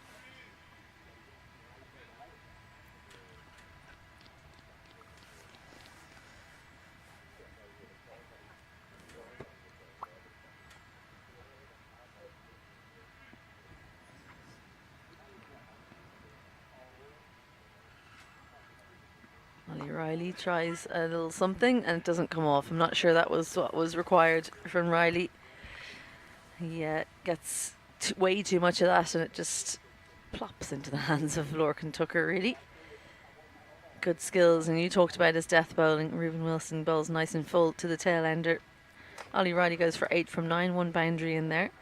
And Liam McCarthy loses his partner, 141 for 8, the Munster Reds. Yeah, we just talked about these last 3 overs being important for the Reds to try and set a total. Well, got to bat out those overs. Yeah, maybe just, obviously it doesn't look great when the ball almost apologetically falls into Tucker's gloves. Yeah, just that run of ball, get McCarthy on strike. So in the end, that little misfield from Reuben Wilson actually pays dividends because he gets a wicket. And that's 8 down now.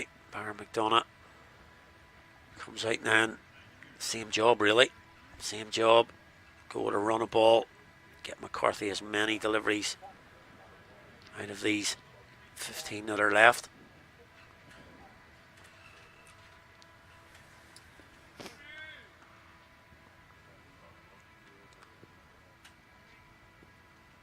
The field is quite tight on the offside, so, and mid-wicket as well. Leinster Lightning not wanting to let Barry McDonough get off strike. And he will, though. Calls of 2. Chris de Freitas will get there to stop the boundary, but not the second. It's not the worst outcome for the Leinster Lightning. McDonough off the mark. Yeah, nicely played. Probably too well played, maybe. If you just let it come off the edge there, or maybe round for a single, but I'll take the runs. 2 balls left in the over now.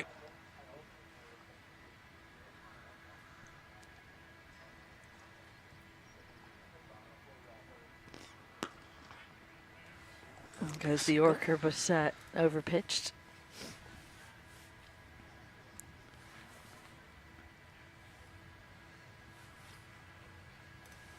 So has to face the final delivery of the over. And interesting to see whether McCarthy looks to just get the strike back for the 18th or for the 19th, I should say, or does he look for a boundary? He's no doubt eyeing the clubhouse corner, which is a straight mid-wicket, wide long on. Well, he gets exactly neither. The outcome he didn't want. Dot ball got over from Wilson. He finishes his 4-over spell 1 for 35. And most importantly, his last over just going for the 5 runs and the wicket. So Barry McCarthy, you'd imagine, will bowl the penultimate. And in fact, it's going to be Gavin Howie who's going to bowl the 19th. And if there are any wickets left, generally McCarthy holds back till the last over, and we've seen it a few times he hasn't got to bowl it because the wickets have gone down in the 19th. Yep. Especially now with McDonough on strike. This end, he takes the ball. He's going to bowl that. You would imagine, as you say, Barry McCarthy's going to take the last if we get there. It hasn't been the pick of days for Gavin Hoyt. Just doesn't seem to have come out right so far, but given the ball here for one last go at it today, see how he gets on. That was not where that was meant to go at all. He was aiming leg side, Byron McDonough, but it just sails over extra cover's head. And Chris de Vrees in quite tight trying to save the single, and actually if he'd been on the ring he would have taken the catch, but that's how T20 cricket in particular goes. Liam McCarthy on now against the leg spinner. This is a big moment. Wonder will Gavin Hoey be brave enough to turn the ball into the left-hander? I'm likely to see a few googlies here. And a poor ball down leg side. That's a good outcome for Hoey. Yeah, leg by.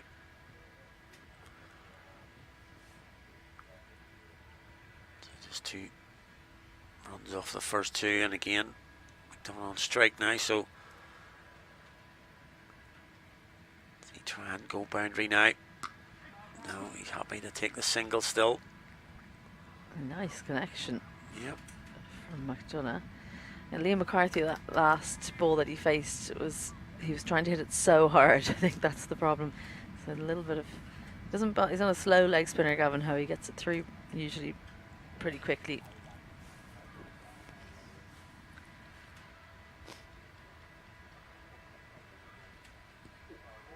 And that's the opposite. Holds that one back a little bit. McCarthy threw the shot that time. Just a 3 from the first 4 balls. Certainly have taken this Hoey.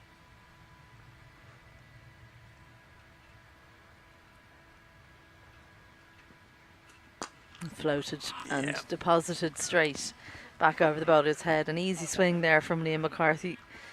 Didn't try to overhit it, just trusted to the levers. And after a good start to the over, Gavin Hoey frustrated, he gave that away.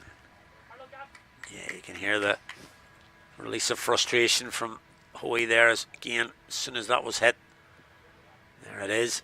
You can just see him exhaling there, knew that had gone.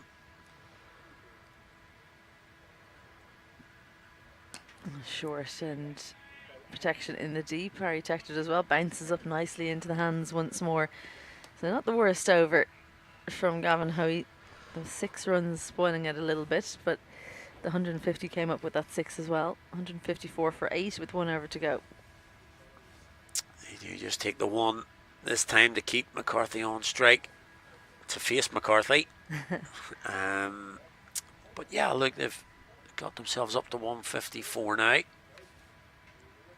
So if they can just eke out maybe double digits here, that one mid 160s, just give them something to bowl up. It's really, they haven't really had a lot in this tournament. A lot of 120s, 130s, easily putting the pressure on your bowlers. I still think 160, 165 very low is pretty far below par, even though that was an average-ish score last year. Feels too low for me. Just a slower ball into the surface. Can't find the gap between mid-off and extra cover. Good start from McCarthy.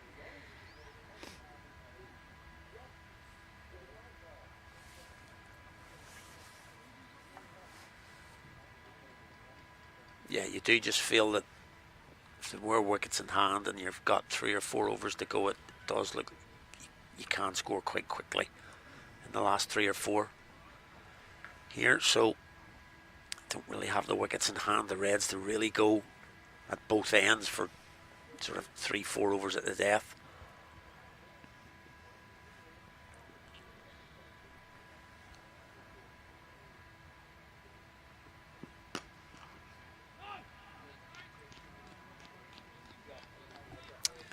Thought they may have scampered through there on the, wouldn't call it a misfield, it's an excellent stop. Just got away from Docker a little bit, so I thought maybe McCarthy's been on his bike there to try and get back on strike. Yeah, maybe just it's the pause, isn't it? Once you pause, you can't really get through. He kind of hung in the air forever there, didn't he, George Dockrell?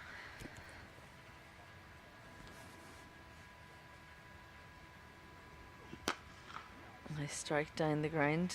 Delaney does well. Yeah, we'll field it again. Big 3 balls for Liam McCarthy. Can he elevate this score up towards 170 with a few big hits? It's a battle of the McCarthys.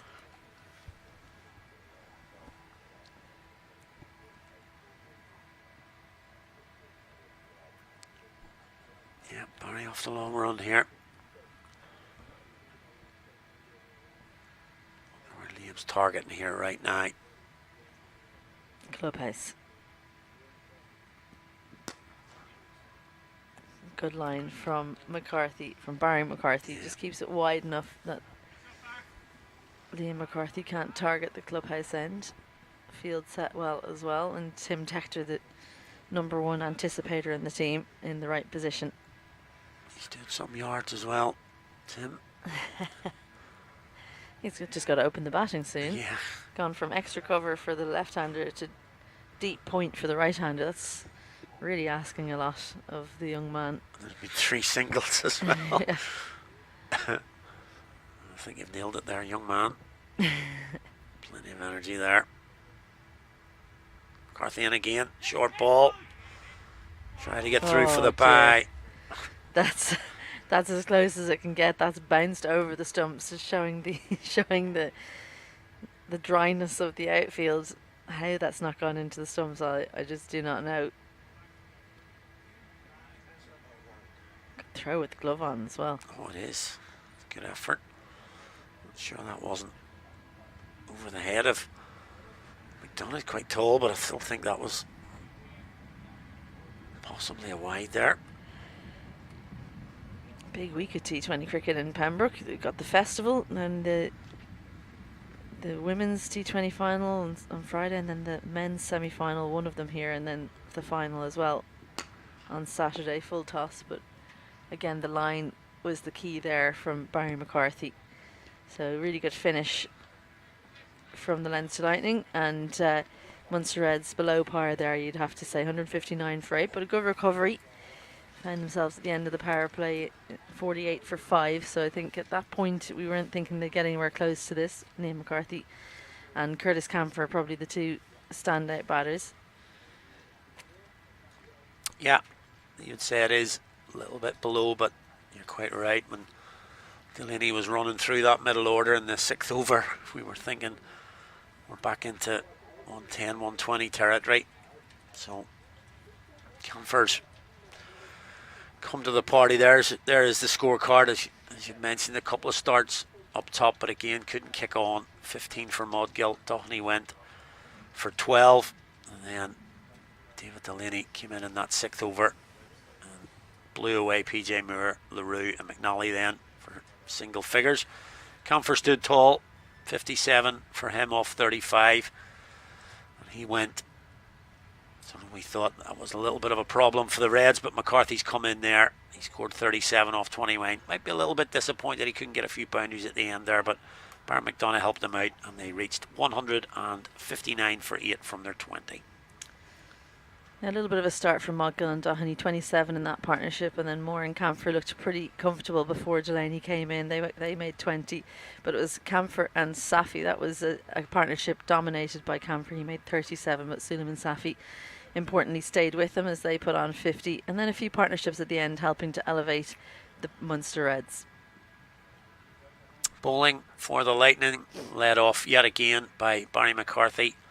He opened up with a couple of wickets, getting rid of the 2 openers.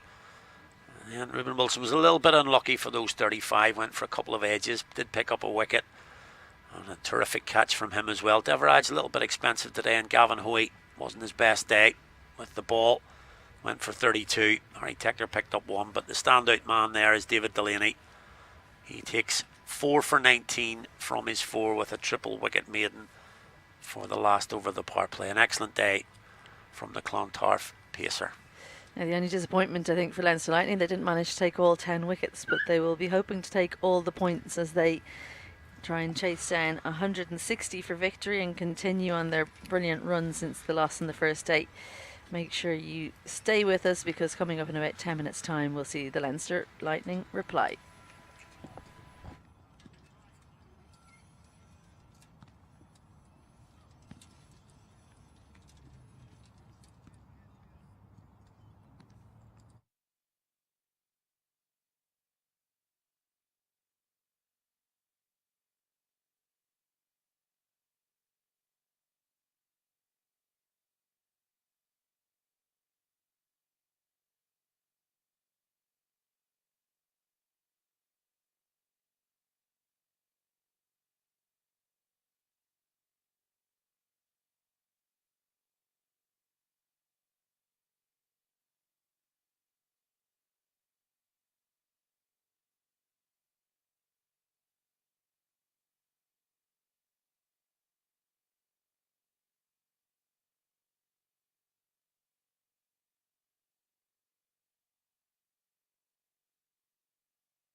You're very welcome back to a slightly chilly Pembroke Cricket Club in Sandymount for the IP20 Trophy Festival.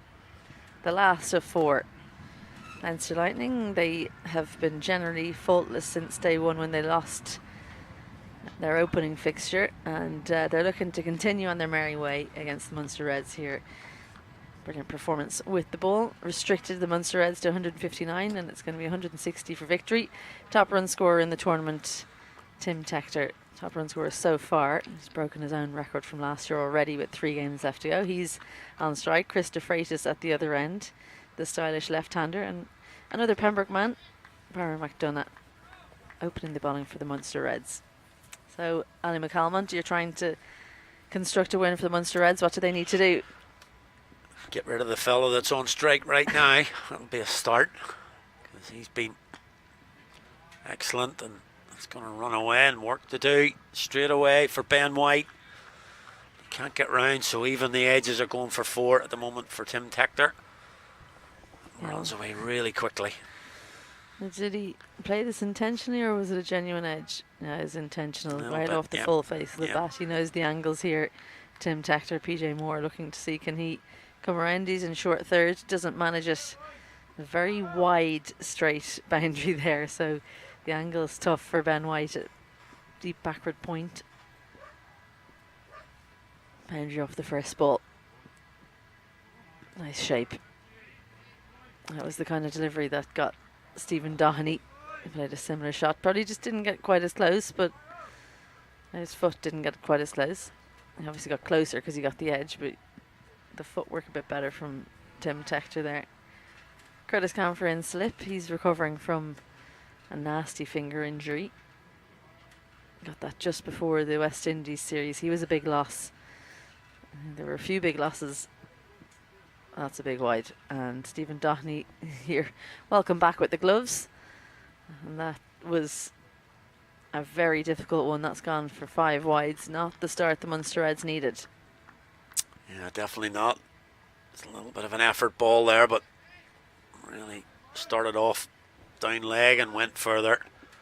No chance for Doheney. And look, there's a little bit in the pitch. You know, we've seen it earlier on. A little bit of shape early on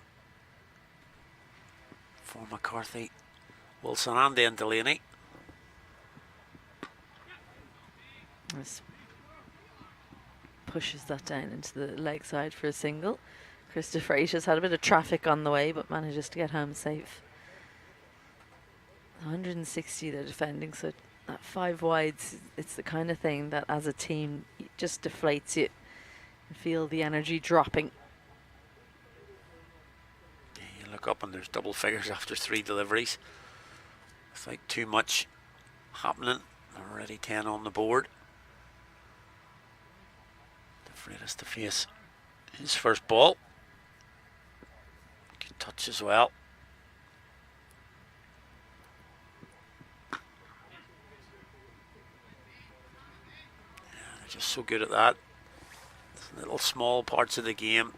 They've just been better than all the other teams. As I mentioned earlier with the bowling, lots of dot balls, but just singles as well in their innings, trying to do the opposite and negate the number of not dot balls in their innings, and just been really good at it. Yes, the boundaries will come, type of players they are, but just able to keep it ticking over.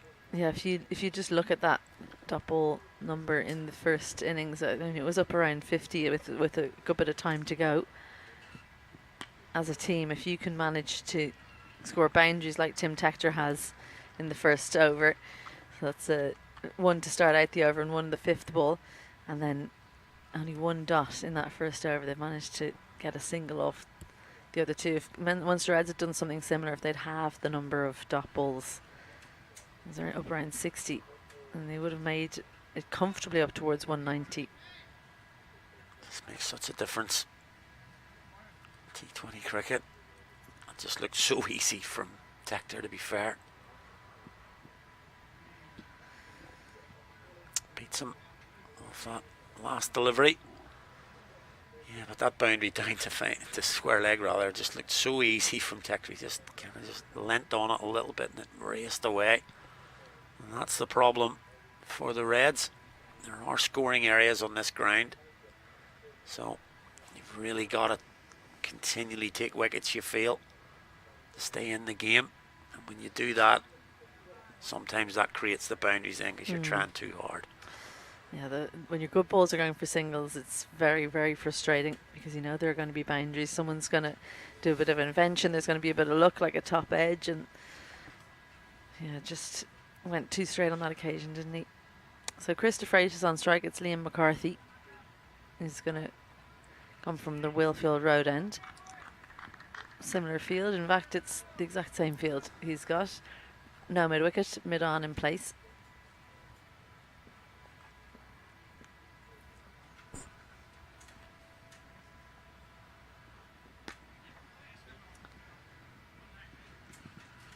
Just a single down to Ben White. Interestingly there, just looking at de Freitas, takes 2 guards in. Takes middle and then also he takes off. Has a little off and then stands on leg. So just a little anomaly from him there. That is strange. I'll have to watch a little bit more closely.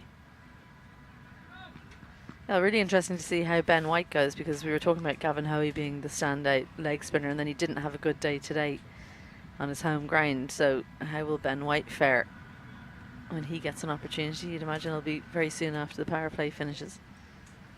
He'll be hoping that the seamers can take a wicket or two.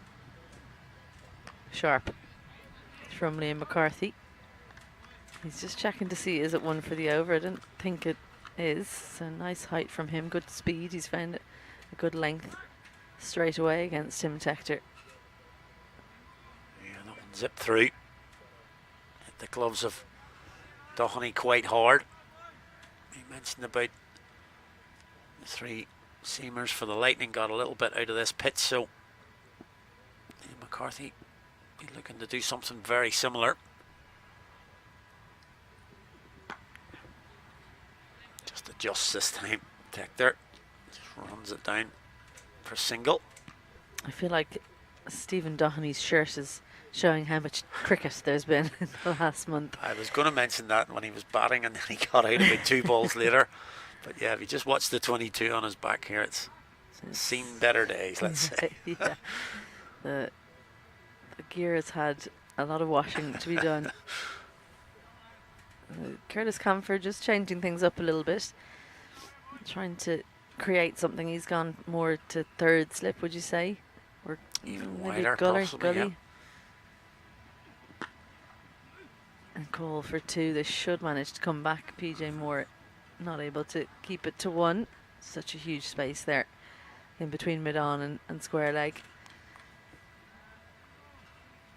Yeah, he's got Ollie Riley into regulation point. Well, he's changed it to Suleiman Safi. Suleiman Safi preferred in that position. And Ben White comes around to not a regulation third, but more towards the straight boundary. De Freitas giving himself room. Gambles, doesn't manage to guess right.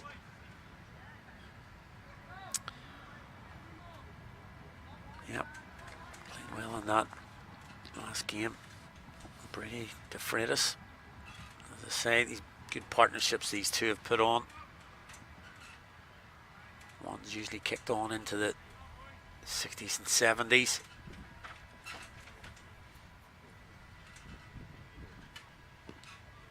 Down leg, so it will be a wide on this occasion from McCarthy. Just drifting down there. Can't really afford to be that straight, obviously. Fine leg up. Just a man back at pretty deep square leg. I think this is a big ball for Liam McCarthy because it's been probably the best start he's had, especially against Leinster Lightning. He doesn't want to go for a boundary to close it out. That's exactly what he'll go for, though. The extra ball just costing Liam McCarthy as he goes for his first boundary of the final delivery of what had been a good over. Just didn't manage to close it out. And de Freitas, a very assured pull shot wide of long on.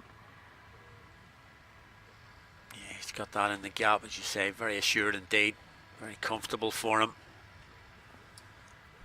We talked about that quite a lot, seems to have read that. Kind of knew it was coming. Was in position really quickly and was able to hit that well in front of square. 24 off 2.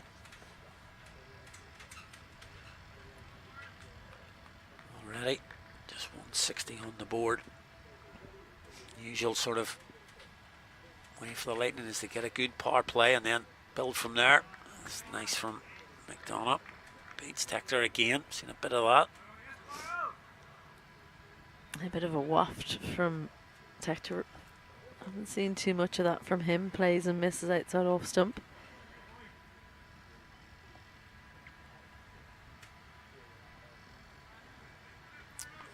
But I've seen that twice now where he's pits it up and beating them outside off. Short straight here. I'd be disappointed with that again. Frustrating for Stephen Doherty because the previous ball outside off barely carried to him, and then that one that goes down leg absolutely takes off.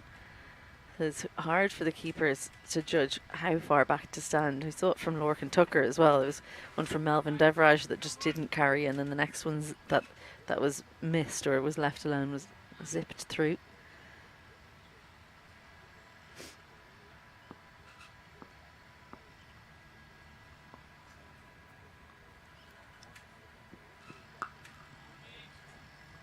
Better line that time to the left-hander. Again, managed to get through for one off a good ball.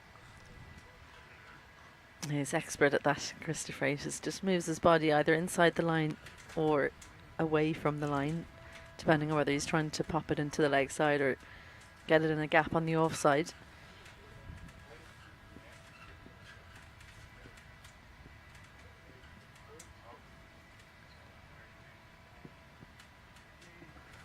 That's exactly what I was just talking about. Think about back to that wide that Stephen Doherty only just about managed to stop, and then compare it to that one that's died before it's reached him.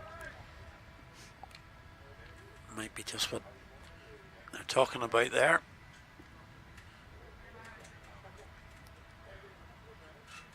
Yeah, you might be giving Cian Hilton a shout again. Cian, you can have these gloves back because this has been difficult. Not a great sound off the bat there from Tim Tector, but unusual to hear that. Yeah, very much so. We've been commenting on that quite a bit over these past 9+ days. Sounded he's timing the ball really well. A little bit of a struggle today to start with. And again.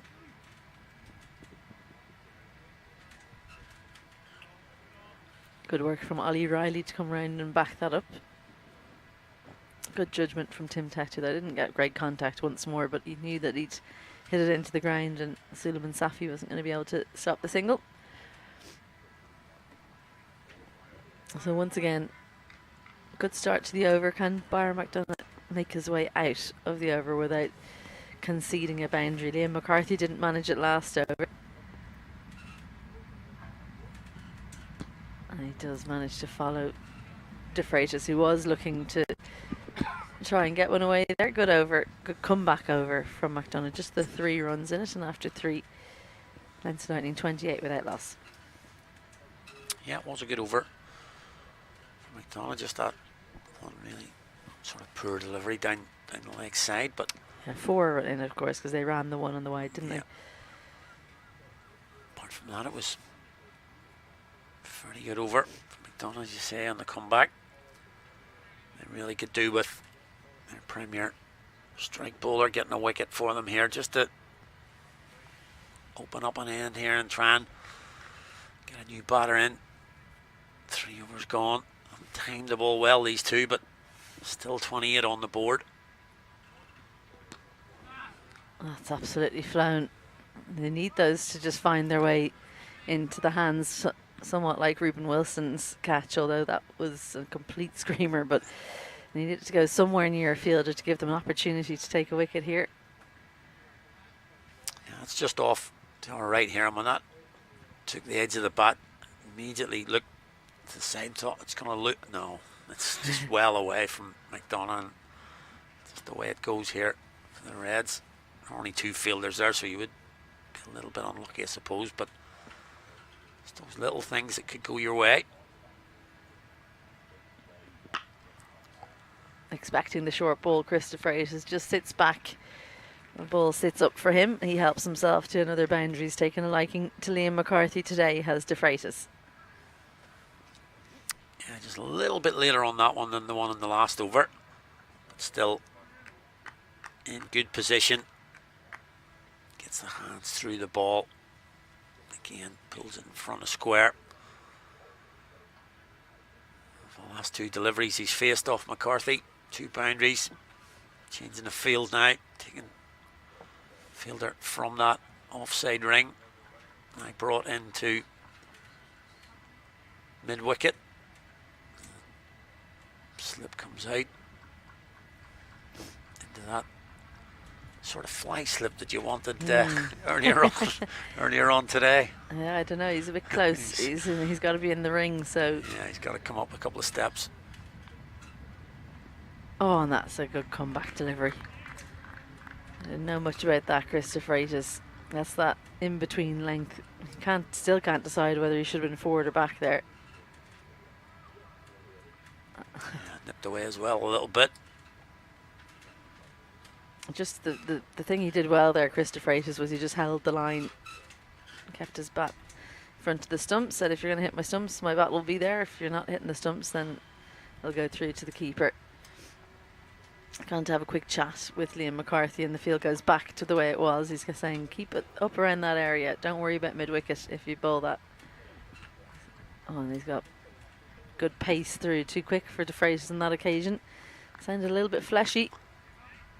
Yeah, I think he's definitely worn that one. The difference between that and the previous 2 that he hit for 4, he was, as you mentioned, kind of gambling a little bit, thinking this was a short ball coming. He was in position. That one definitely surprised him.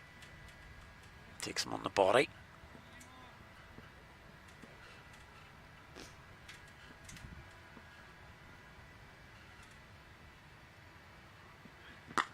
What a shot. Beautiful from Chris De Freitas. Stands tall. Don't worry about the fact that you've just hit me last ball. I'm going to stay in position. Expect the full one. And just lift it over Liam McCarthy's head for the best boundary of the innings so far. Yeah, really good from De Freitas. He's just been sort of surprised with a quicker one there that takes him on the hip, but doesn't worry him for the next ball. He stays in position, stays with the ball, straight down the ground.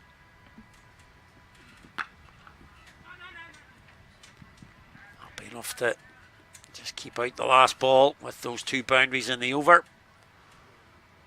And the Leinster Lightning after 4 overs. Again, no wickets the key. 37 without loss.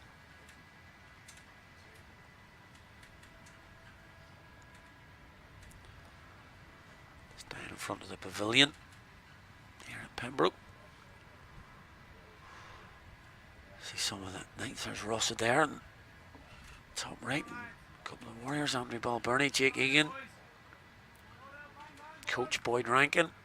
They'll be in action this afternoon, of course.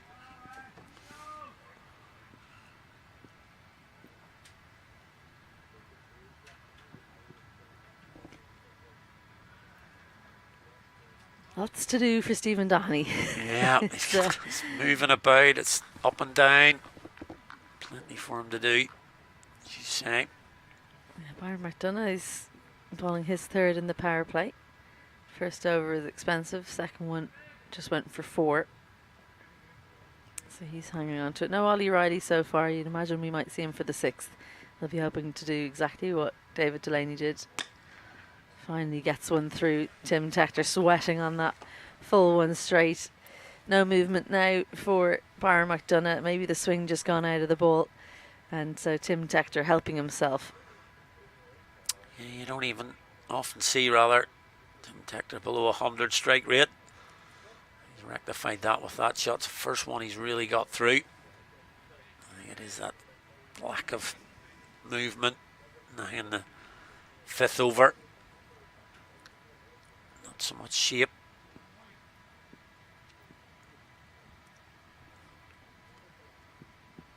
And so Tim Tector has said, right, you're not swinging it anymore. I'm going to run down and hit the biggest 6 by an absolute mile of the day so far. I always say it, maybe there should be a 12 if you get it a certain distance. Tim Tector follows a 4 with a 6. We sort of bemoaned the fact that we hadn't heard the crack off the bat. That's been rectified with that one. The sound off that. And again, hard to keep up with that one. It's gone a long way. 4-6. And the quiet around the Munster Reds team right now. So they sense maybe Tim Tector just getting his eye in. Never good news. Could come back.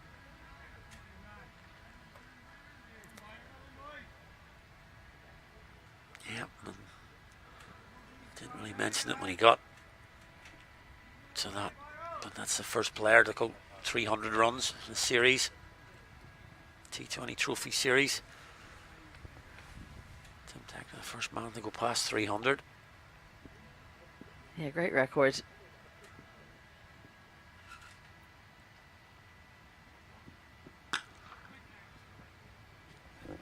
Yeah, consistent as well. As we mentioned, last couple of years, got him into the international setup, and it'll be like, it's an interesting call. Obviously, he opens here for the Lightning and has been very successful over the past 3 years, but he'll be happy to be in the team, of course. But would he prefer to be going out there as he does for his Lightning, or is he happy just to come in at 5-6 as he is now for Ireland? I'll take on John McNally here. Yeah, I wonder, could they try the Rossadair at 5-6 again? He's so destructive. 5 gone. Leinster Lightning 48 without loss. Yeah, that was all the plan.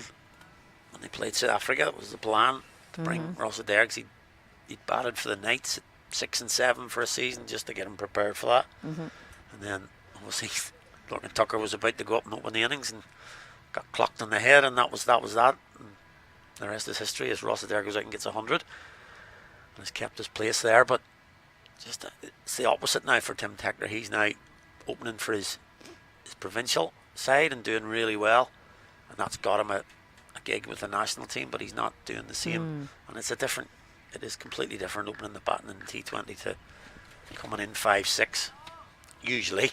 Sometimes you're in pretty early, but it's usually a different game. Well, even if you are in early, it's a different mindset. Yeah. That's the Yeah. You're coming in because 3 or 4 wickets have gone down, so you have to change things up. It's going to be Ollie Riley to bowl the 6th. And Tim Tector is followed by Ollie Riley, but catches up with it nicely, and Ben White can't affect the stop in the boundary. Ollie Riley work to do, come back after boundary off the first. Yeah, first ball swatted for 4, brings up 50 between these two yet again. I've said it constantly. We've mentioned in the first part of the game that it's the bowlers have probably won the tournament for them. They've been really a real good group, but this opening partnership has been the standout of the 4 teams as well. We mentioned that the Reds have lost the most wickets, while the Lightning by far have lost the least number of wickets in the power play. Always setting good platforms. Down the wicket, hasn't got all of it. Chance and gone. Really nicely taken by Curtis Campher. Tector trying to go down the ground, doesn't get all of it. As I say, a really good catch from Curtis Campher. Got on his bike early, knew he had to make some yards to get there, and once he was there, was able to calm himself to take the catch. So Tim Tector goes for 27. Really good awareness from Curtis Campher, hanging on the edge of the ring. Makes his way back towards the sight screen. Wasn't far away from the boundary, but not so close that he had to worry about taking it over the line. So Munster Reds do get the breakthrough in the power play, but we're already with 50 on the board. They're going to have to take a few more, but Ollie Riley does come on in the 6th, and though he went for 4 off the first ball, he gets a wicket with the second, so he's hoping for another 2 in the over so he can match. Maybe if he can get 3 more in the over, he can go one better than David Delaney. 4 for 4 would go well. David Delaney, it took him 2 overs to get to 4 for 4. Yeah. Decent over from Ollie Riley, let's put it that way. Harry Tector comes to the middle, grown through the tournament.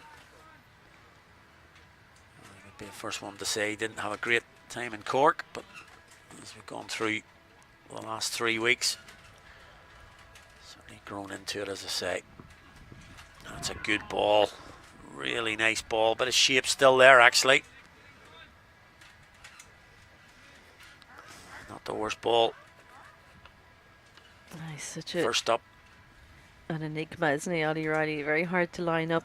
Such a tall bowler, front on as well. That's a little bit of straightening, and then after it bounced, actually it shaped more so than anything. A little prod from Harry Tector, looking for off stump now. Yeah, just held its line really, more than anything.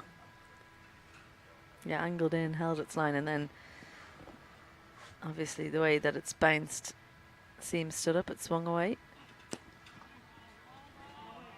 Just watch out for the front pad of Harry Tector there, because batting on off stump, just stepped straight down the pitch there. So if you can get it to shape in. Yeah, and a good comeback, as you say. Went for a boundary off the first ball.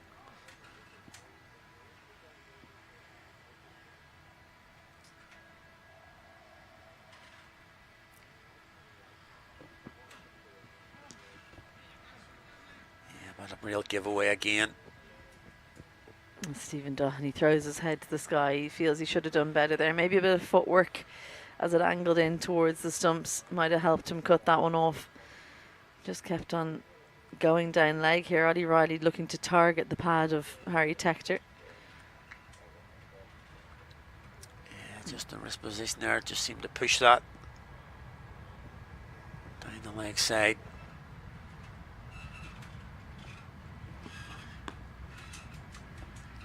Quite wide of the crease, but Tector manages to chuck that one into the leg side and gets him off the mark from his 3rd delivery. I love the way straight away he faced one delivery, Harry Tector. Seeing Ollie Riley get something out of the pitch outside off, so he's gone, okay, I'm going to change my plans. Like after one ball, I'm going to go to off stump, get him to bowl at me, and I'm just going to try and put him off his original plan. And Ollie Riley's fallen straight into the trap rather than just sticking to that channel outside off and hoping to get an edge. He's gone for the front pad. So really proactive thinking from Harry Tector. Fielded by White. Closes out the power play. Another good one for the Leinster Lightning. They have moved on to 59 for 1. A reminder, they're chasing 160.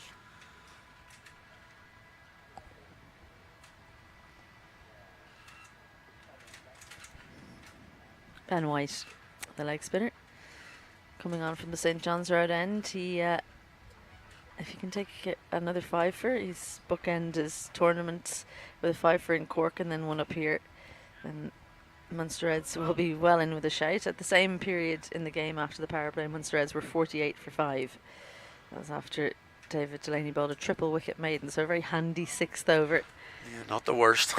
We've mentioned that a lot in the tournament, how the 6th over has actually been a bit of a problem for the bowling side. They've been going well, and then a bit of a release the 6th over, but certainly not today. Well, generally, if you manage not to go for it or lose wickets in the first 5, and that's where De Freitas can get himself into trouble if he doesn't use the feet to get across to the offside. We've seen him play on once so far in the tournament. He's just get into a better position. But yeah, if you don't lose wickets in the first 5, then the 6th over is generally where you'll try and really hammer home the advantage. So Ollie Riley getting Tim Tector when he did was timely. Still went for 10, but probably would have been more if Tector had stayed out there.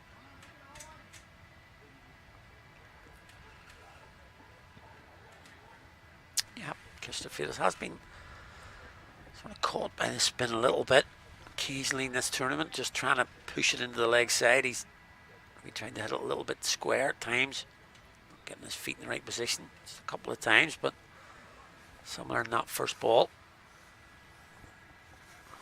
Plays the sweep off the second and gets Tector down on strike now.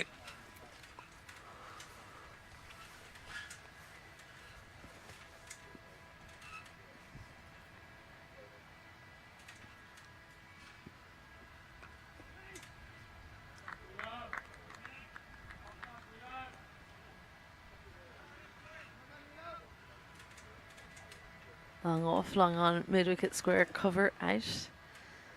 I'm going to change the field, take the mid-wicket out and shore up the offside a little bit. So after Harry Tector, sorry, tried to play it through that backward point area, they're going to put an extra fielder in there.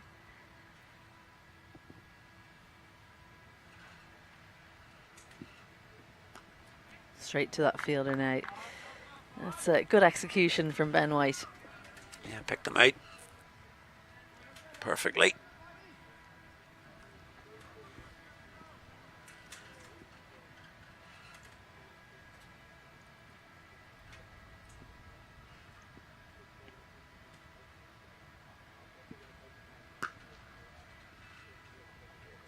Gets it through this time, but straight to McNally on the boundary. Just a single. Oh, good. First 5 balls from White. We've talked about it quite a lot. The last ball. One over. Yeah, Christopher Freitas generally targets the last ball of any over.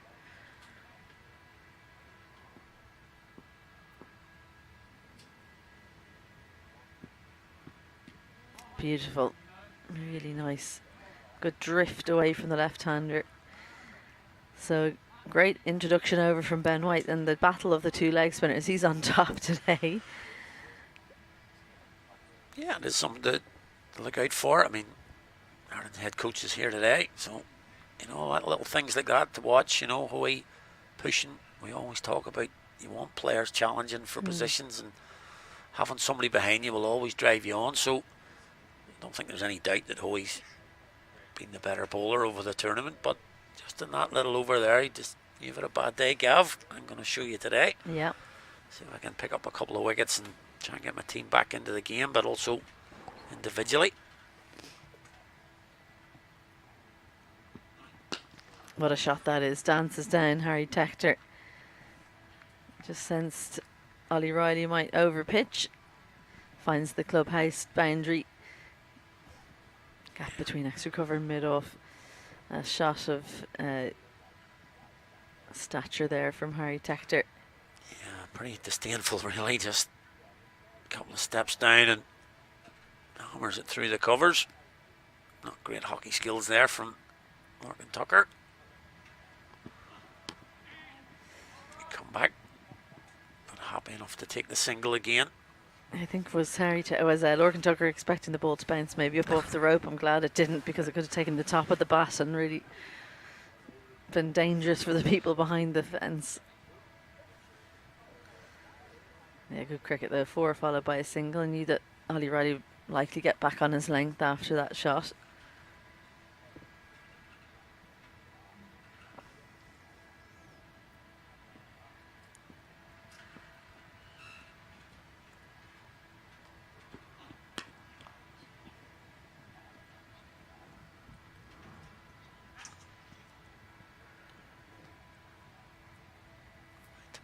Again. The field is spread, so boundary off the first ball of the over means they'll probably just look to work it around for the rest. It's been a theme for the Leinster Lightning right throughout. Let's try and get on top of the over early on and then just milk the rest of the deliveries, especially when chasing a pretty modest total, 160. Just 8 runs and over required. They're above that at the moment, close to 9.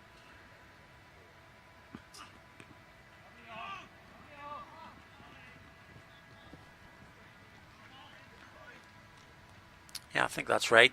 That's the way they've gone about it. Once they're out of the power play, both players have looked to pick up boundaries and rotate. This is fairly standard, but yeah, the Lightning do, again, proviso being that when you're winning it does look better. So if you're winning the games, obviously your plans look better, but they do look to have been the team that have sort of given off in England that they do have plans in their whole game. This is our T20 format. This is the way we're going to play.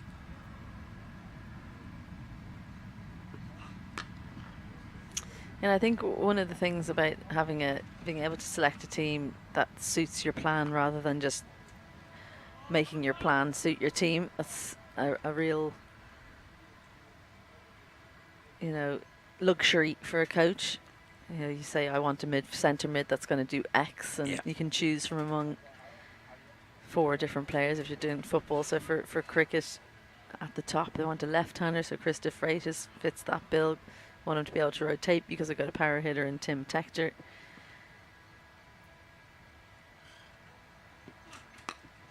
That's flown off the outside edge. Looking to play down the ground as well in the deep, John McNally, because that just started to scoot along the ground. They'll come back for a second though, and as we said, boundary off the first and then close out, just rotating the strike for the rest of the over. Another one goes for 9, and after 8, Leinster Lightning 70 for 1. Yeah, good stuff again. So that boundary off the first ball. So now Ben White will come into his second, just 2 from his first. Again, they're in the luxury position now, the Lightning. If Ben White is to bowl really well, they don't have to go after him now. Can't just take him for even 4 and over. Needs to take wickets, really.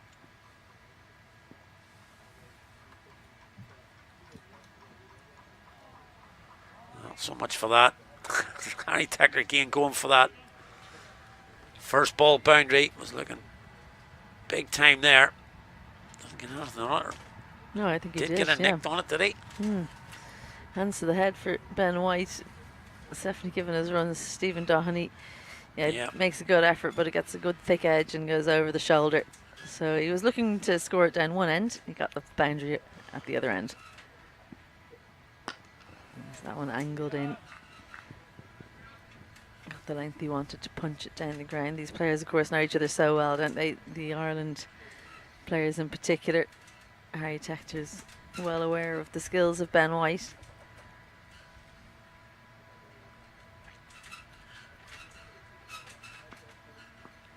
The left-hander now.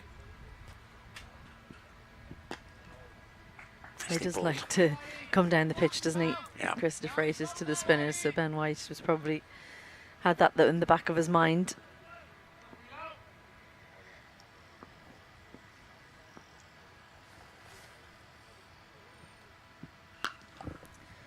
Goes to his other favoured option, which is backing away. Chris de Freitas gets the little bit of width outside off, creates it in fact, and manages to beat Philippe Leroux in extra cover.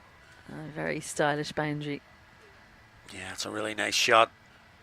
A little bit disappointing, maybe White there. He didn't predict that he was going to go leg side. Haven't seen the ball before, but again, good execution from de Freitas. Goes again. Right to Safi Hubel. Oh, it's Mudgill out there. Beg your pardon. He does. Nice piece of fielding. Ball was coming, travelling there. Yeah, importantly, he bowled it on the stump, so de Freitas is not able to get it forward of point. Had to just hit it out to Mudgill on the point boundary. 2 boundaries in the over so far, so after going for just 2 in his first. He goes for, it's looking like 11. Yeah, good from Campher in the deep. Haven't seen him with ball in hand so far, so maybe he's not allowed bowl in a game yet. 81 for 1 after 9. Again, a couple of boundaries in the over. No real pressure. This Leinster lineup right now seem to be very comfortable. Their own skin at the minute. Know exactly what their plans are, how to go about things, and the minute executing them well. Riley's going to get a third. A little bit of a debate, but cap comes off and he's going to get a third here.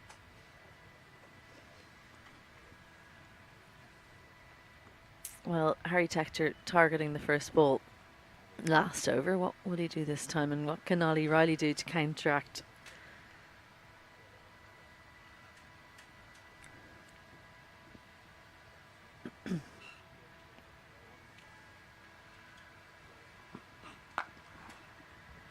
He doesn't want to see Harry Tector running down on him again and pushing the ball through in front of extra cover for four. So goes the short ball. Good option with his two fielders back at square and at fine leg.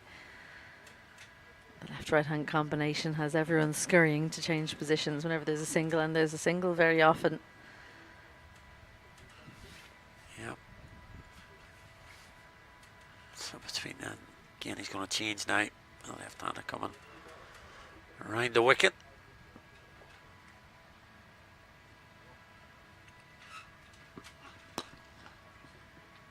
Not a plan that's come off, just a floaty full delivery outside off, and Christopher Freitas doesn't try to overhit that. Effortless from the left-hander, one bounce and over the rope. Yeah, I think if you had placed that, Christopher Freitas, he might have put it there with it off up. Just short of the boundary. Tried to overhit that one. He knew if he got some on it, it would carry well over mid-off.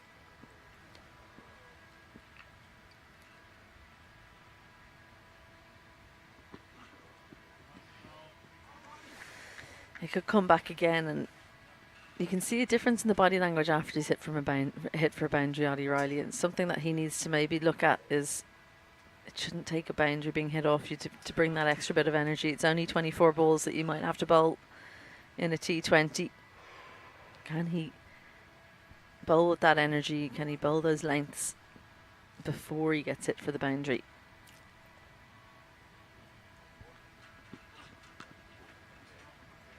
Just a one down to Ben White.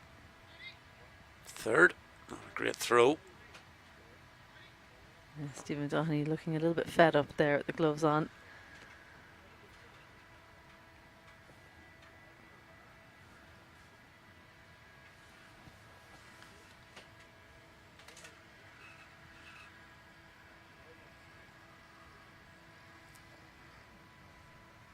Seven for one. We approached him. End of the 10th. Again, not a massive amount of difference in runs. I think it was 76 at the end of the 10th, but 5 wickets down. Just a one for the Lightning.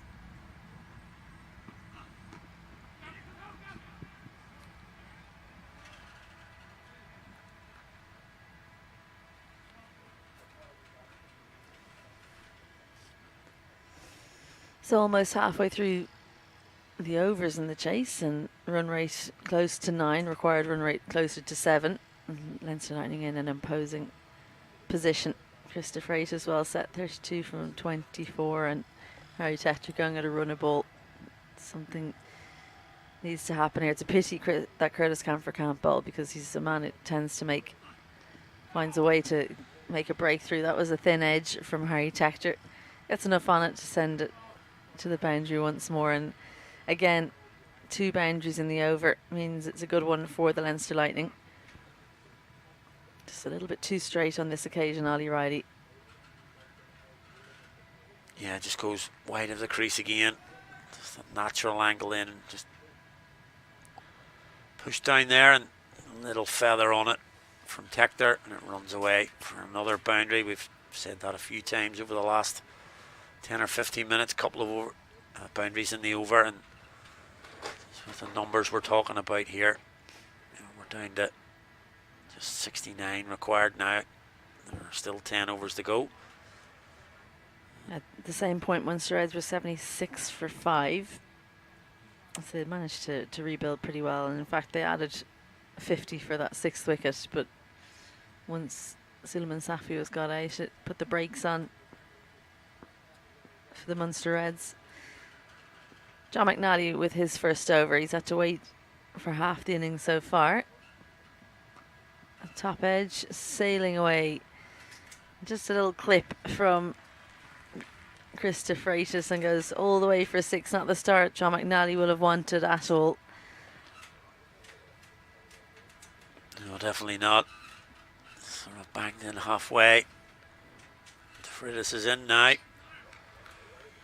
Just helps that round the corner.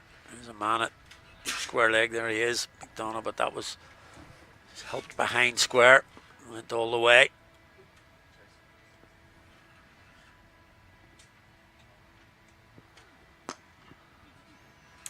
Calls of 2, but I think maybe they might cut this off. Good work from Liam McCarthy coming in off the long on boundary, keeps it to 1. It just has the feel for the Munster Reds of ticking towards the end and wanting this one to be over, doesn't it? No real it does fight. sort of feel like that a little bit. I think generally that's the consensus, and kind of getting to the stage now where they're just hoping that something can happen rather than actually, you know, have a plan, this is what we're trying to do and trying to execute that. It just seems to be, can somebody hit one up in the air or play a bad shot or that sort of thing, you know, it just is inevitable. Run a ball. I will say John McNally generally tries to bowl change-ups, so we might see some of those this over, and we haven't seen much of it today. Finds the fielder, Philippe Leroux, nice looking shot, but straight at the ribs of the railway man. Yeah, not a particularly happy hunting ground for the Reds. I think they've only beaten the Lightning once here, and 9 goes. So it's got a familiar look to it. It does. A slower delivery from John McNally, nicely weighted on by Harry Tector, but Ben White does well in the deep. It's just a little bit predictable for McNally, because I was going to say before that ball, if we were able to bet, I would have said slower ball on the 4th from John McNally. So maybe just something he needs to look at, not bowling to too much of a rhythm when it's talking about his change-ups and when he bowls them. There's another one. I think that's taken the pad of Chris de Freitas. The sound getting McNally excited.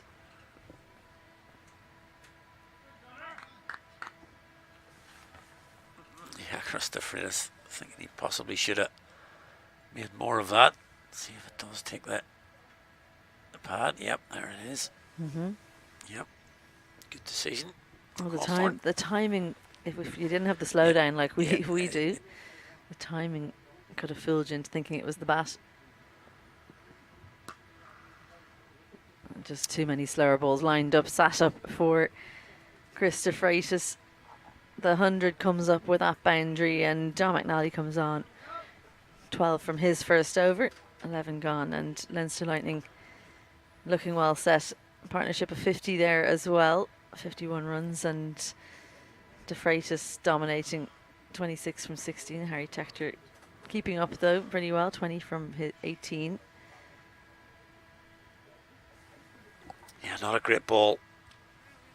Finished that over. It really did just sit up to be hit. It's just a matter of whether de Freitas could put it in a gap. He certainly did. Picks up a boundary. And pretty much down to a run a ball now. 57 from 54, so ball thrown again to Ben White. He's going to change ends. See if that will bring him a little bit of change of luck.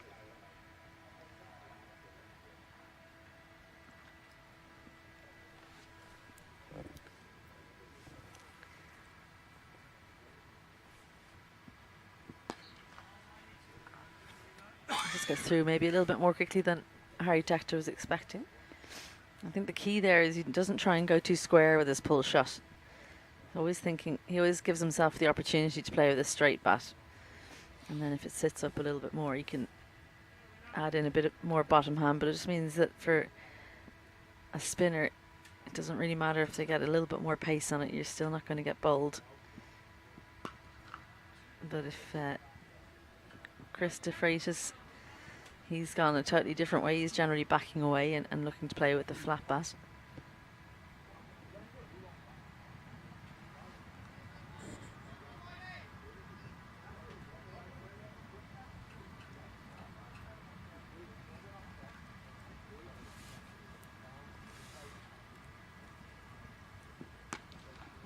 Goes offside this time. Again, that nice little bounce to the field. Yeah, it's really nice. It's just kicking up lovely. Yeah. Just almost does it automatically in front of you. Just kicks up into the waist area. That's always good if you're in line with the ball, but if you're still chasing it, that can be tough. If you have to dive or you have to do a roll, that makes it more difficult. Much quicker. Chris de Freitas looking to lift that one over the leg side.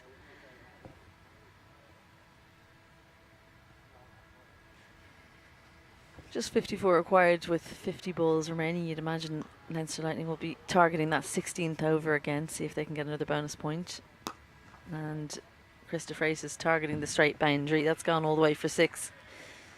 Leinster Lightning staff there just helping out the umpires, and that's 50 for Chris de Freitas. He's made it look so easy with effortless. Yeah, the very word I was about to use, effortless. It's just effortless indeed. Even that shot itself, straight down the ground. Just almost too easy for him. Minute 50 from just 31 balls. It's a second 6. Countering here are the Lightning. You're right. They're just eyeing up another bonus point win. 6 boundaries, 2 sixes in that innings. And he's been particularly good square of the wicket, but against the spinners, when he's got the opportunity to go down the ground, he's made it look very easy. Yeah, good stuff. The boundaries there, as you mentioned, pulled into the leg side, but he's had a couple through the off as well. They're going to throw the ball. Suleiman Safi. I know no back to your Nabi to turn to, so Suleiman Safi getting the opportunity. Bowled generally when the two of them have been in the team, it's been back to your Nabi who's been preferred with ball in hand, but they're not dissimilar. That's a real gimme. First up, just slapped down the ground with disdain from a man who's in form. Chris de Freitas, as if to say, don't bowl that. That's almost exactly what it was. If you bowl that to me, I'm just going to pump that straight down the ground for 6. Really just hit me ball.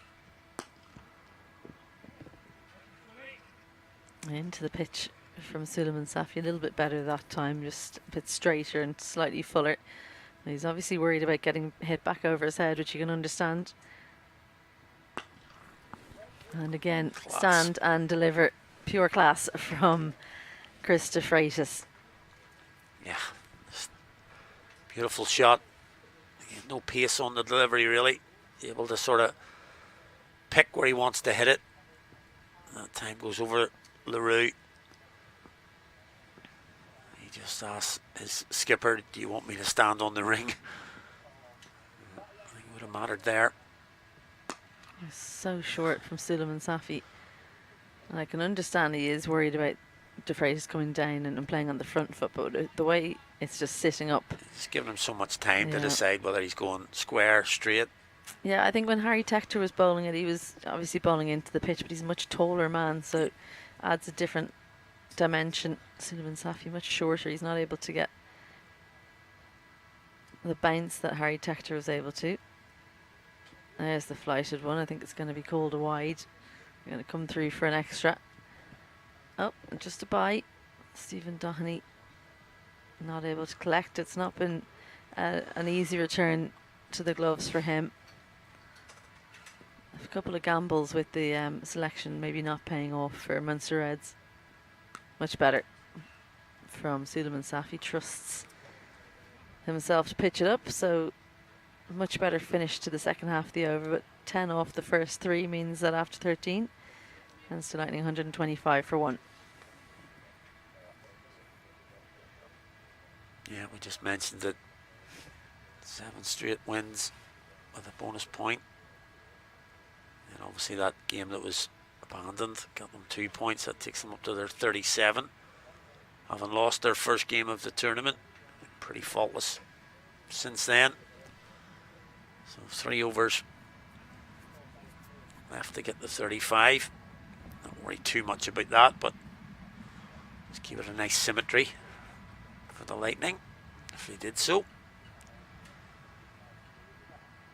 Riley's going to get his 4th then, 1 for 30 from the first 3.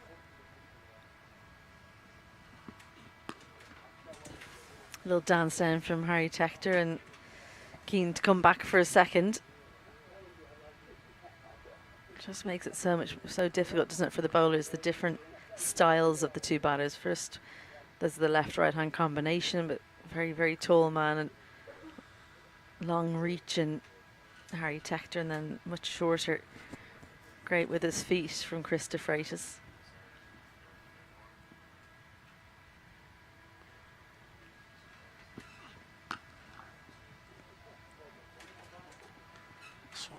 Out on the boundary. Oh God, I thought that had gone right underneath his hands there for a second, and thought, well, you don't need that. I think maybe, I mean, Suleiman Safi given the over there, maybe Modgill would have been a better option. Nabby would have been a better option. Nabby would have been the best option. Get him back in the team. We need the blue shoes. What's been interesting from Chris de Freitas is, like, we saw, you know, a massive 6 from Tim Tector, didn't we? Chris de Freitas hasn't wasted any energy, has he? Just about got it over the rope. Oh, what a shot that is. Just waits for it so beautifully. Gets the hands through. Uses the wrists to send it past a sprawling backward point in Philippe Leroux. And he's really enjoying himself. 50, and now he's just piling them on, Chris de Freitas. He's just stepping up now. Just moving that run rate up exponentially here. So last over, obviously a couple of balls to hit to the boundary. That one, again, it's just that extra little second that he takes to play the ball backward. Just past his eyes almost. You know, he reminds me of a left-handed Amy Hunter. She plays late. She does play late quite a lot, and likes it, plays backward of on both sides of the wicket. Compact, yeah.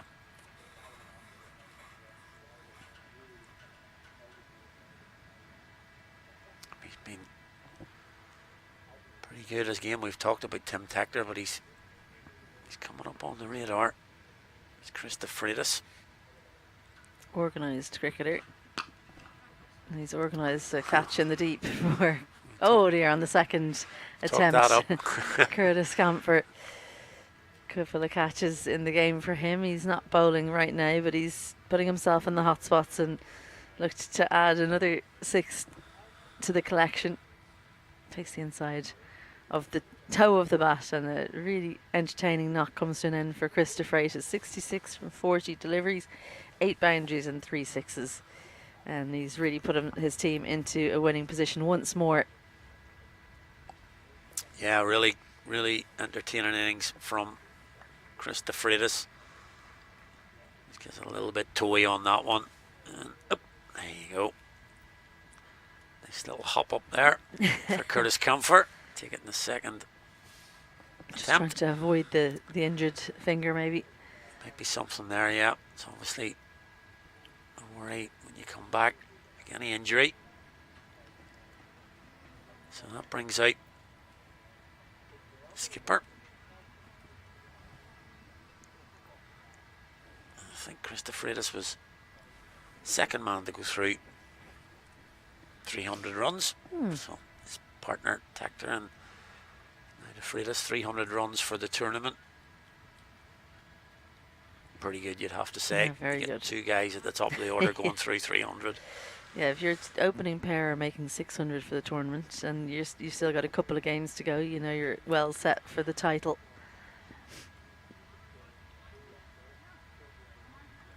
Ollie Riley's picked up a couple of wickets.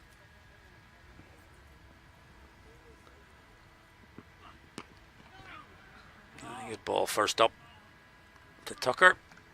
So that'll end that over. A successful over for Ollie Riley, but as we mentioned, the Lightning do seem to be just ticking off the runs here. Not much jeopardy for them at the moment by the look of it. The team is ready for their game this afternoon. Northwest Warriors taking on the Northern Knights. That game at 3:45. Is that the team talk? Impromptu team talk outside.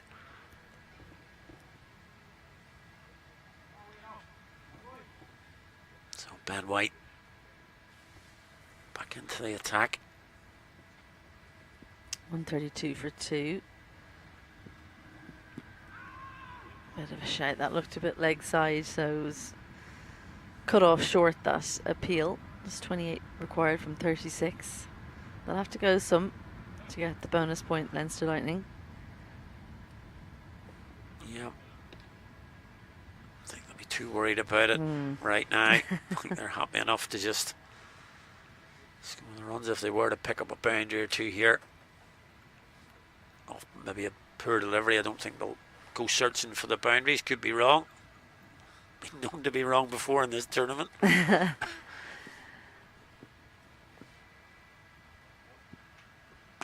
Looking for wickets with Curtis Campher in at slip.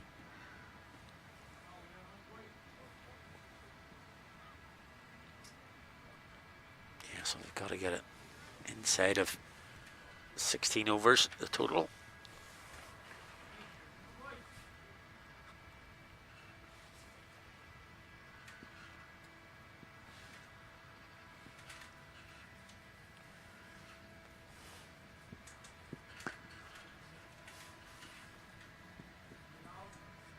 Yeah, pretty measured innings from Harry Tector, really. He's tried to hit a few boundaries off the opening balls, but generally through the over has looked to just knock it around. As you can see by his strike rate, 26 from 25.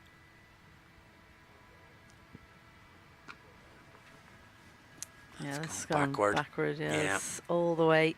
Just knocked it on the head there. As Lorcan Tucker kind of pretended to go leg side, and Ben White, he'll be frustrated with that. It wasn't a poor delivery. Just a really good shot from Lorcan Tucker. Very difficult to get that ball there. Yeah, I think that's one you would say goes to the batter. He's manipulated that ball backward.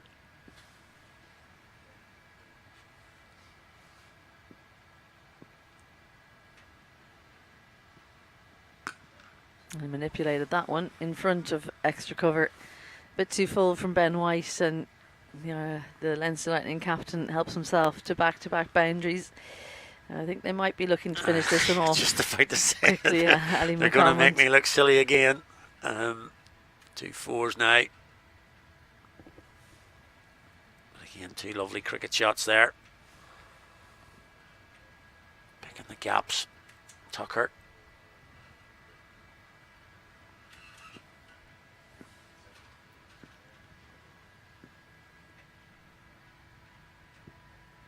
And now a short one down leg side, heaved over Swapnil Mogul towards the big long boundary, down towards the car park, and Ben White closes out his spell. Disappointed, 14 coming off his last 3 deliveries to absolutely ruin the figures, but great footwork from the Leinster Lightning skipper. Well, there's the first one of the festival. Into the gardens, beats the protective netting. That'll be into the gardens. So that last year quite a lot. So that's the first one. Brings us to 149 for 2. Your bowling figures there. Riley, the only successful bowler in terms of wickets. 2 for 37 for him. And Ben White's figures trashed there off the last 3 balls. 4 4 6. Going for 14 of those 39. Yeah, he was not for 25 before that. Thinking, yeah, this is okay if I try and keep it below 30. Then gets dispatched for 3 boundaries. Liam McCarthy come on here to try and, for want of trying to sell the game a little bit here, trying to defend those 11 off this over.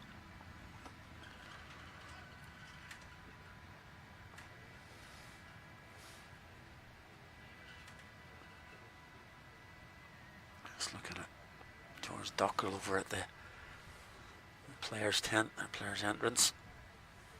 He's got a few swings of the bat there, so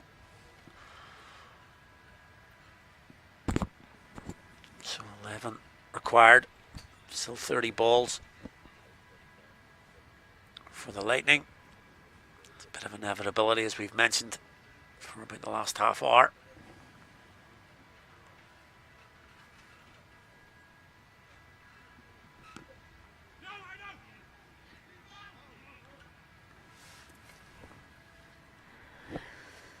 It feels like forever ago that we were talking about Brian McCarthy being grumpy down in Cork, that he had to get the pads on. He hasn't had to do it as often as the tournament's gone on.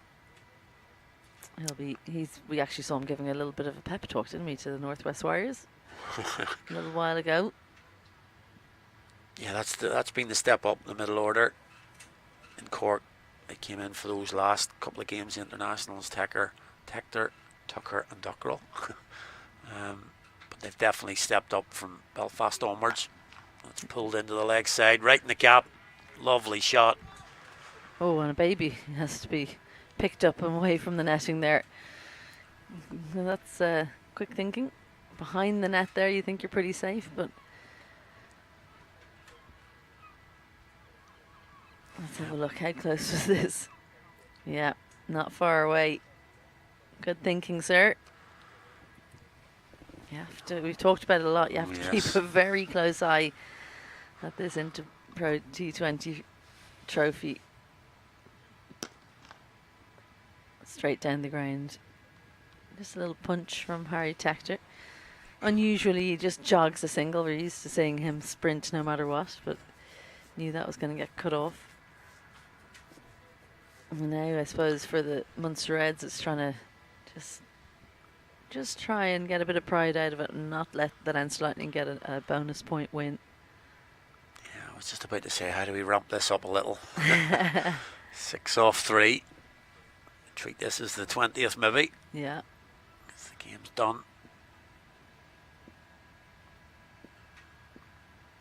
Ian McCarthy love a wicket. He's ball that in towards Lorcan Tucker. It'll just be another 1, so 5 required from 2 to get it in the 16th. I had actually thought that he'd got plenty of that. Yeah. I was looking for the ball racing away to the fine leg, but it's quite strange. It almost dropped into the leg side. I think he just got such a fine edge on it.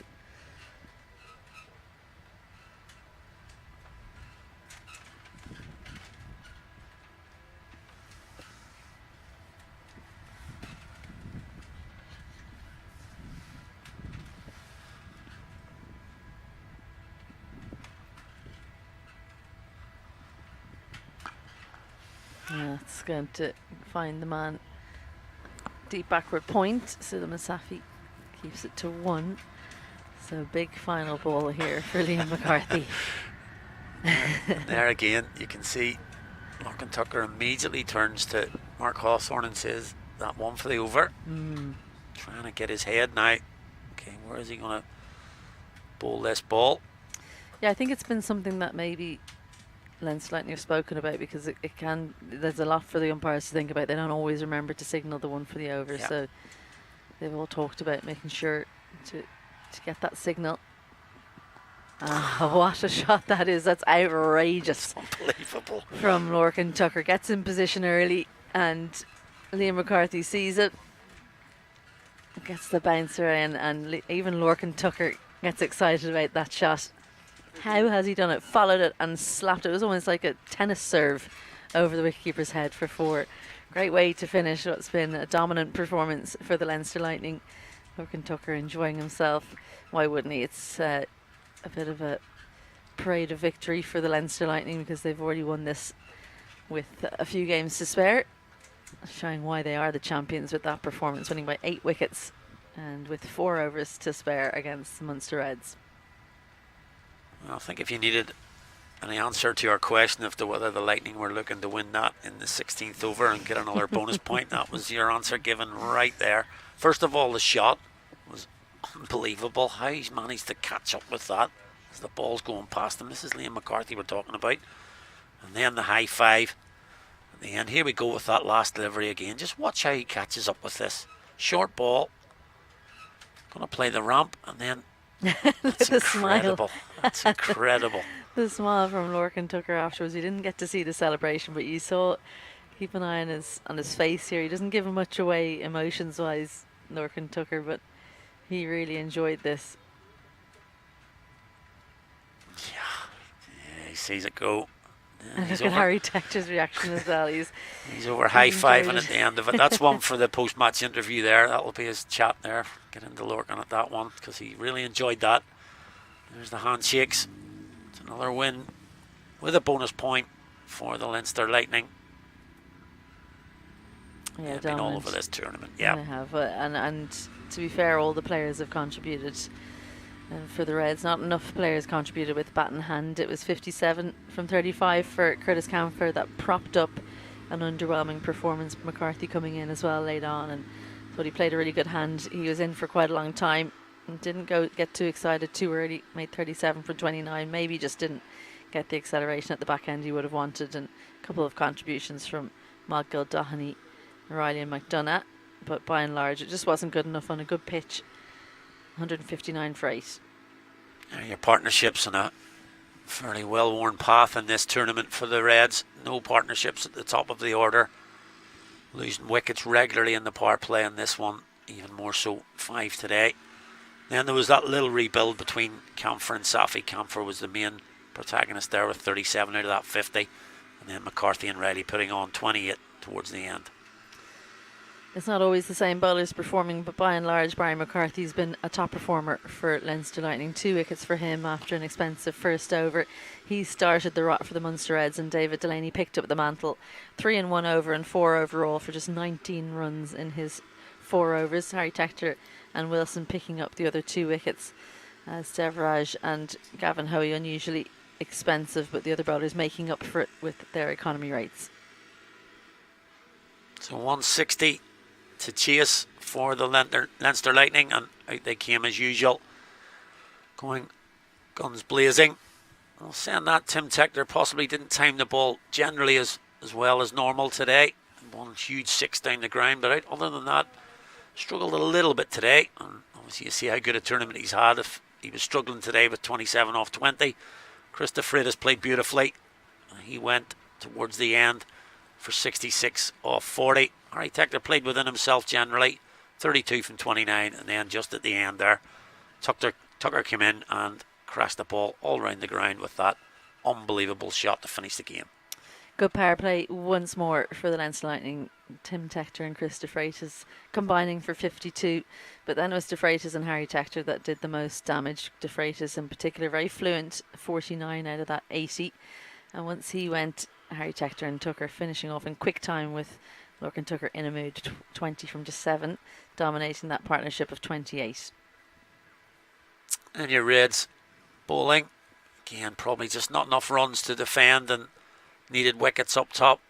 McDonough and McCarthy beat the bat a little bit, but boundaries were coming, and they were up to really Ben White to try and replicate that 5-wicket haul in the original festival. He couldn't do it today and got taken down in his last 3 balls of his spell. It was Ollie Riley who was the most successful bowler, 2 for 37 for him, and McNally and Safi with just 1 over for 12 and 11 respectively.